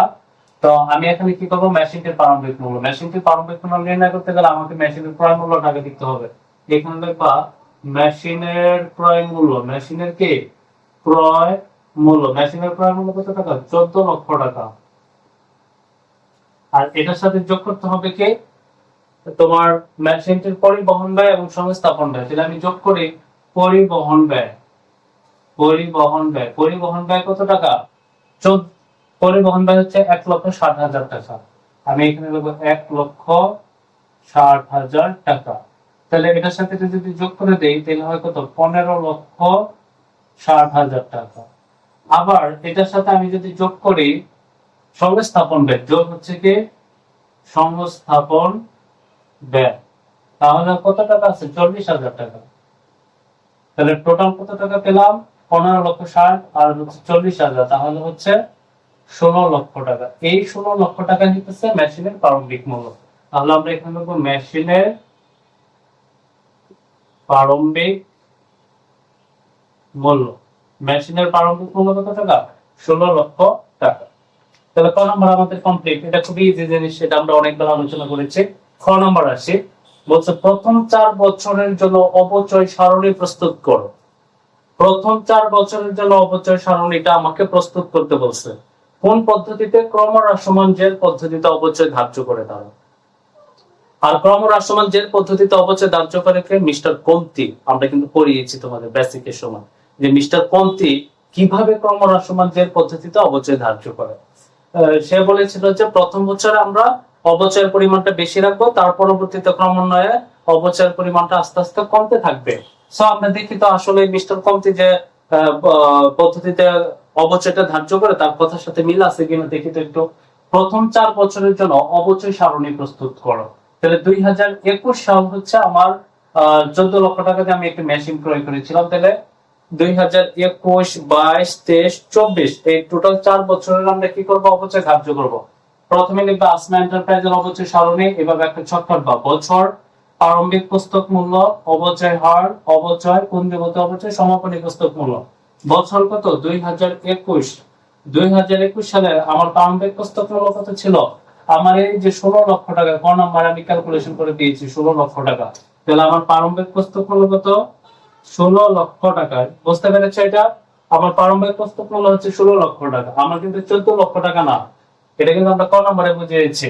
তার মানে 2021 সালের প্রারম্ভিক পুস্তক মূল্য 16 লক্ষ টাকা। অপচয়ের হার কত, এই যে দেখো অপচয়ের হার আছে 20%, তার মানে আমি এখানে লিখব কত পার্সেন্ট, 20%। তাহলে 16 লক্ষ টাকার 20% কত হয়, 16 টাকা 32, 3,20,000 টাকা। কত টাকা হয়, 3,20,000। পঞ্জীভূত অপচয়, তাহলে প্রথম বছরে অপচয় যেটা থাকে পঞ্জীভূত অপচয় ঠিক সেমটাই থাকবে। বুঝতে পেরেছো? তাহলে আমরা প্রারম্ভিক পুস্তক মূল্য 16 লক্ষ টাকা, অপচয় হার 20%, 16 লক্ষ টাকা 20% হচ্ছে 3,20,000 টাকা। আর হচ্ছে পঞ্জীভূত অপচয় প্রথম বছরে যেটা থাকে সেটাই। সমাপনী পুস্তক মূল্যটা কিভাবে বের করব, সমাপনী পুস্তক মূল্য বের করব, এই যে প্রারম্ভিক পুস্তক মূল্য থেকে অপচয়টা মাইনাস করে দেব। এই যে প্রারম্ভিক পুস্তক মূল্য, এটা থেকে অপচয়টা কি হবে, মাইনাস হয়ে যাবে, তাহলে সমাপনী পুস্তক মূল্য বের হয়ে যাবে। তাহলে আমরা একটু বের করতে ক্যালকুলেশন করে 16 লক্ষ থেকে 3,20,000 মাইনাস করি, কত, 16 লক্ষ।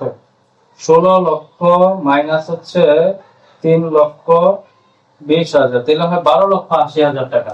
কত টাকা হয়, 12,80,000 টাকা।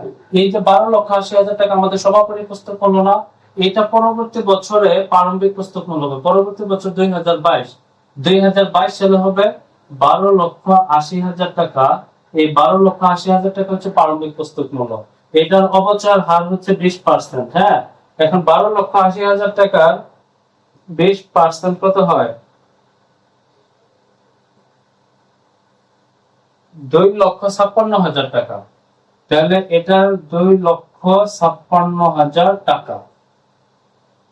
পঞ্জীভূত অপচয় প্রথমে ছিল প্রথম বছর 3,20,000 টাকা, তার পরবর্তী 2022 সালে হচ্ছে 2,56,000 টাকা। এই টাকাটার সাথে এই টাকাটা আমাদের কি করে দিতে হবে, পঞ্জীভূত অপচয় যোগ করে দিতে হবে। তাহলে 2,56,000 এর সাথে আমরা 3,20,000 20,000 টাকা যোগ করে দেবো, তাহলে হয় 5,76,000 টাকা। 5,76,000 টাকা। এখন আমাকে কি করতে হবে? সমাপনী পুস্তক মূল্যের জন্য এই প্রারম্ভিক পুস্তক মূল্য 12,80,000 থেকে 12,80,000 থেকে আমাকে মাইনাস করতে হবে হচ্ছে 2,56,000 টাকা। 2,56,000, তাহলে আমার টাকা থেকে 10,24,000। সমাপনী পুস্তক মূল্য হচ্ছে 10,24,000 টাকা। এই সমাপনী পুস্তক মূল্য 10,24,000 পরবর্তী বছরে এসে কি হয়ে যাবে? প্রারম্ভিক পুস্তক মূল্য কত টাকা? 10,24,000 টাকা। এটার 20% করবো। এটার 20% কত হয়? 10,24,000 এর 20% হয় হচ্ছে 2,04,800। 2,04,800। 2,04,800। এখন এই 5,76,000 টাকার সাথে এটা কি করে দিতে হবে? পঞ্চমত হচ্ছে যোগ করে দিতে হবে। যোগ হচ্ছে 5,76,000 টাকা। তাহলে হবে কত? 7,80,800। 7,80,800। 7,80,800। এখন আমরা কি জানি? এই 10,24,000 থেকে আমাকে 2,04,800 টাকা মাইনাস করে দিতে হবে। তাহলে আমরা মাইনাস করি। 10,24,000 মাইনাস হচ্ছে 2,04,800। 2,04,800। তাহলে থাকে হচ্ছে 8,19,200। কত টাকা থাকে? 8,19,200। এই 8,19,200 2024 সালে কি হয়ে যাবে? প্রারম্ভিক পুস্তক মূল্য হয়ে যাবে 8,19,200। এটার আবার 20% করতে হবে। তাহলে 8,19,200 হচ্ছে 20%।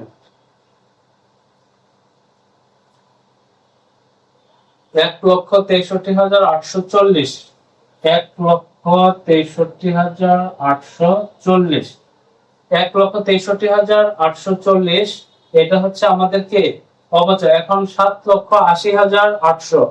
7,80,800 যোগ হচ্ছে 1,63,840 হয় হইতেছে 9,44,640। এখানে আমরা লিখবো 9,44,640। এখন আমরা কি জানি? এই যে প্রারম্ভিক পুস্তক মূল্য থেকে অবচয়টাকে মাইনাস করে দিতে হবে। তাহলে লিখি 8,19,200। 8,19,200 মাইনাস হচ্ছে 1,63,840। তাহলে হচ্ছে সমাপনী পুস্তক মূল্য 6,55,360। 6,55,360। দেখো তো 4 বছরের টোটাল অবচয় কিন্তু আমরা নির্ণয় করে ফেলেছি। তারা বলছে প্রথম 4 বছরের জন্য অবচয় সারণী তৈরি করা 2021, 22, 23, 24। এই 2021, 22, 23, 24 এই 4 বছরের অবচয় সারণী হচ্ছে এটা। আশা করি তোমরা কিভাবে মেশিনের প্রারম্ভিক পুস্তক মূল্য নির্ণয় করতে হয়, প্রথম আর অবচয় সারণী 4 বছরের কিভাবে নির্ণয় করতে সেটা তোমরা বুঝতে পেরেছো। এটা যদি 4 বছরের জায়গা 5 বছরও চাইতে পারতো, 6 বছরে চাইতে পারতো, যে কয় বছরে চাক সমস্যা নাই, আমরা এইভাবে প্রস্তুত করব। ঠিক আছে? এখন আরেকটা জিনিস মনে রাখবা, আমরা যখন ক্রমহ্রাসমান যে পদ্ধতিতে অপচয় নির্ণয় করবো তখন ভগ্নাবশেষ মূল্য কিন্তু আসবে না। এটা অলওয়েজ মনে রাখবা। ভগ্নাবশেষ মূল্য ক্রমহ্রাসমান যে পদ্ধতিতে আসে না, সরল রৈখিক পদ্ধতিতে আসে। এখন আমরা গ নম্বরটা প্রস্তুত করব, মেশিন হিসাব আর অবচয় হিসাব প্রস্তুত করব। এখন আমরা গ নম্বর এই প্রশ্নটা কমপ্লিট করব। মেশিন হিসাব ও অবচয় হিসাব প্রস্তুত করো। মেশিন হিসাব এবং অবচয় হিসাব, এটা মানে খতিয়ান প্রস্তুত করতে বলেছে। খতিয়ান প্রস্তুত করতে গেলে আমাদের একটু জাবেদাটা যদি পড়া থাকে বা জাবেদা সম্পর্কে যদি আমাদের ভালো একটা আইডিয়া থাকে, তাহলে কিন্তু আমরা এই যে খতিয়ানটা আমরা খুব ইজিলি কমপ্লিট করে ফেলতে পারবো, খুব সহজভাবে করে ফেলতে পারবো। তোমাদের বোঝার সুবিধার্থে আমি এখানে জাবেদাটা সব করে রেখেছি। জাবেদা কিন্তু চাইনি, তারপর আমি করে রেখেছি যেন তোমরা খুব ভালো করে খতিয়ানটা বুঝতে পারো। ঠিক আছে? এখন আমরা মনে করো যে 2021 সালের 1 জানুয়ারি তারিখে আসমা এন্টারপ্রাইজের কাছ থেকে মেশিন ক্রয় করেছিলাম। সংস্থাপন ব্যয় ছিল, পরিবহন ব্যয় ছিল টোটাল 16 লক্ষ টাকা। এটা আমরা ক নম্বরে করেছি। আমরা কিন্তু তোমাদের শিখিয়েছি যে মেশিন যদি ক্রয় করি তাহলে সেটা জাবেদা কি হবে? মেশিন হিসাব ডেবিট, ব্যাংক হিসাব ক্রেডিট, অথবা নগদান হিসাব ক্রেডিট। কত টাকা? 16 লক্ষ টাকা। তাহলে 2021 সালে মেশিন ক্রয় করেছিলাম। মেশিনের ক্রয়ের জাবেদাটা আমরা দিয়েছি এবং অবচয়ের একটা জাবেদা আছে, অবচয় হিসাব ডেবিট, পঞ্জীভূত অবচয় হিসাব ক্রেডিট। বুঝতে পেরেছো? আবার অবচয় বন্ধের জাবেদাটা হচ্ছে কি আয় সারাংশ হিসাব ডেবিট, অবচয় হিসাব ক্রেডিট। এই যে অবচয় আমরা খ নম্বর অঙ্কে বের করেছি, 4 বছরের অবচয় বের করেছি। 2021 সালে অবচয় ছিল 3,20,000 টাকা। আর অবচয়টা বন্ধের জাবেদা হচ্ছে আয় সারাংশ হিসাব ডেবিট, অবচয় হিসাব ক্রেডিট 3,20,000 টাকা। বুঝতে পেরেছো? এখন আসি 2022 সালে। 2022 সালে কিন্তু আমি আর মেশিন ক্রয় করি নাই। যেহেতু আমি মেশিন ক্রয় করি নাই, তাহলে আমাকে 2022 সালে এই যে মেশিন হিসাব, এটার জাবেদা আমাকে দিতে হবে না। তাহলে আমাকে কি দিতে হবে? অবচয় ধার্যের জাবেদা দিতে হবে। অবচয় ধার্যের জাবেদাটা কি? অবচয় হিসাব ডেবিট, পঞ্জীভূত অবচয় হিসাব ক্রেডিট 2,56,000 টাকা। এই টাকাটা কোথায় পেয়েছি? খ নম্বরে যে আমরা অবচয় নির্ণয় করেছিলাম সেখানে পেয়েছি 2022 সালের অবচয় 2,56,000 টাকা। এখন এই অবচয়টা তো বন্ধ করে দিতে হবে। বন্ধের জাবেদা হচ্ছে আয় সারাংশ হিসাব ডেবিট, অবচয় হিসাব ক্রেডিট। ঠিক সেম ওয়েতে 2023 সালে জাবেদা হবে অবচয় হিসাব ডেবিট, পঞ্জীভূত অবচয় হিসাব ক্রেডিট, আয় সারাংশ হিসাব ডেবিট, অবচয় হিসাব ক্রেডিট 2,04,800 টাকা। 2024 সালেও সেম জাবেদা, কারণ আমাদের এই 21 সাল পর থেকে আর কোনো সম্পদ ক্রয় করা হয় নাই, শুধু অবচয় গেছে আর অবচয়টা বন্ধ করে দিচ্ছে। এই যে অবচয় হিসাব ডেবিট 1,63,840 টাকা 2024 সালে, পঞ্জীভূত অবচয় এটা অবচয় ধার্যের জাবেদা আর এটা অবচয় বন্ধ করার জাবেদা। আয় সারাংশ হিসাব ডেবিট, অবচয় হিসাব ক্রেডিট 1,63,840 টাকা। এখন আমরা মেশিন হিসাবটা প্রস্তুত করি। এই যে আমি মেশিন হিসাবটা লিখে রেখেছি, আসমা এন্টারপ্রাইজ খতিয়ান বই মেশিন হিসাব। এটা হচ্ছে আমরা গ নাম্বারটা কমপ্লিট করব। হ্যাঁ, গ নাম্বারে আমরা যে জিনিসটা দেখলাম, তারিখ আছে, বিবরণ, জাবেদা, পৃষ্ঠা, ডেবিট টাকা, ক্রেডিট টাকা, ডেবিট জেড, ক্রেডিট জেড। তাহলে মেশিন হিসাব, তাহলে দেখো তো জাবেদাতে মেশিন হিসাব কোথায় আছে? আমরা দেখতে পাচ্ছি 2021 সালে মেশিন হিসাব আছে এখানে। মেশিন হিসাবের বিপরীত হচ্ছে ব্যাংক হিসাব। তাহলে আমি এখানে দেখো 2021 জানুয়ারি 1। হ্যাঁ, কারণ আমি জানুয়ারির 1 তারিখে মেশিনটা কিনেছি। ব্যাংক হিসাব আছে এখানে, সো আমি এখানে কি লিখবো? ব্যাংক হিসাব। ব্যাংক হিসাব কি আছে দেখো তো? ক্রেডিট।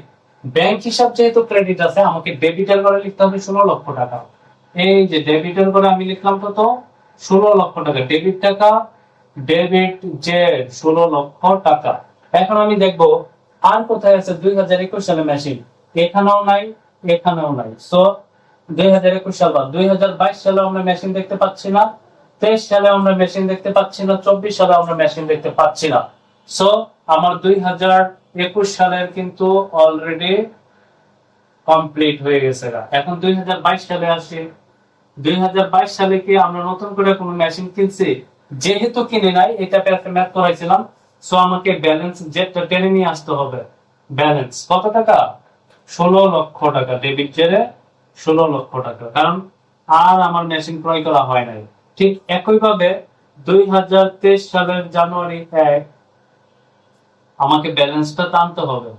কত টাকা? 16 লক্ষ টাকা। হ্যাঁ, কারণ এখানে আর নতুন মেশিন ক্রয় করা হয় নাই, সেম মেশিনে রয়ে গেছে। 2024 সালের জানুয়ারি 1 ব্যালেন্স কত টাকা?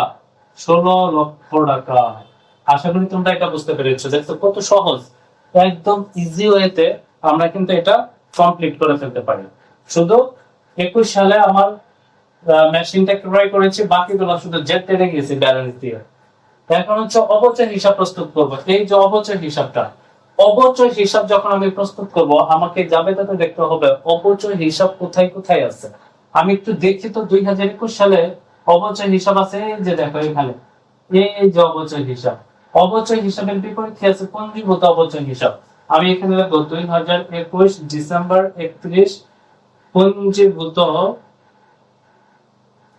অবচয় হিসাব। এখন পঞ্জীভূত অবচয় হিসাবটা কি ক্রেডিট? আমি ডেবিট পাশে লিখবো 3,20,000 টাকা। ডেবিট পাশে কি লিখবো? 3,20,000 টাকা। ডেবিট টাকা জেনারেল গরম হবে 3,20,000 টাকা। আমাকে আবার দেখতে হবে যে অবচয়টা কোথায় আছে। অবচয়টা আমরা দেখতে পাচ্ছি, এই যে দেখো অবচয় হিসাব, এই যে এখানে দেখতে অবচয় হিসাবটা, এর বিপরীত কি? আয় সারাংশ হিসাব। সো আমাকে এখানে লিখতে হবে কি? আয় সারাংশ হিসাব। আয় সারাংশ হিসাবটা কি আছে দেখো তো, ডেবিট। আমাকে ক্রেডিট পাশে লিখতে হবে 3,20,000 টাকা। এখন আমরা একটা নিয়মে শিখেছিলাম, ডেবিট যে আর ক্রেডিট টাকা দুইটা যদি বিপরীত হয়, ডেবিট ক্রেডিটে মাইনাস হয়ে যায়, তার জন্য এখানে কিছুই হবে না। আমার 2021 সালের কিন্তু অলরেডি যাবে খতিয়ানটা কমপ্লিট।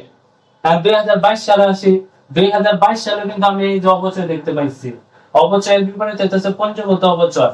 সো আমি এখানে লিখবো 2022 ডিসেম্বর 31 পুঞ্জীভূত অবচয়। পুঞ্জীভূত অবচয়টা কি? ক্রেডিট। আমাকে ডেবিট পাশে লিখতে হবে 2 লক্ষ, এই যে 2,56,000 টাকা।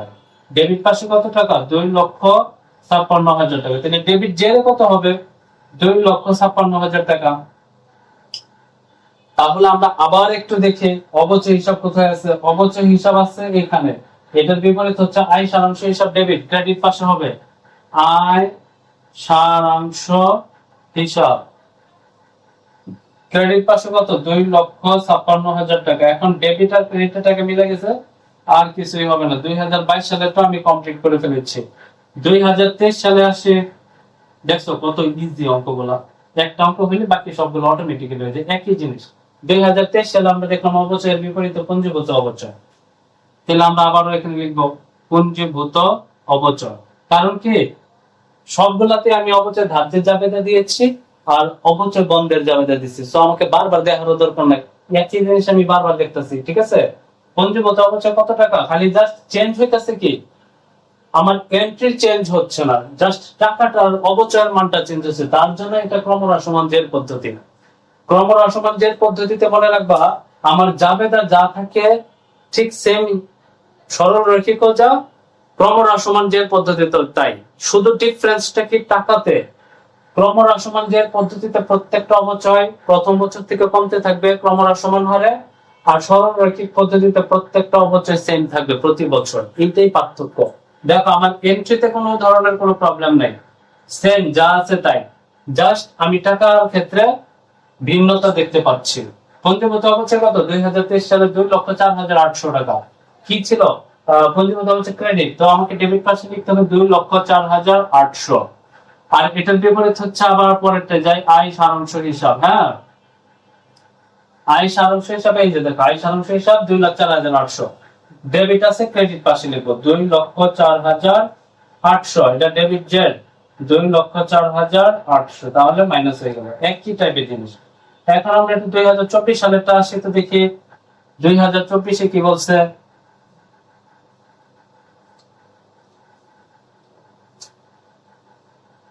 দেখো 2024, আমি এখানে আবার কি লিখবো? 2024 ডিসেম্বর 31। 2024 সাল কিন্তু এই যে দেখো, অবচয়ের বিপরীত হচ্ছে পঞ্জীভূত অবচয়। সো আমাকে এখানে কি লিখতে হবে?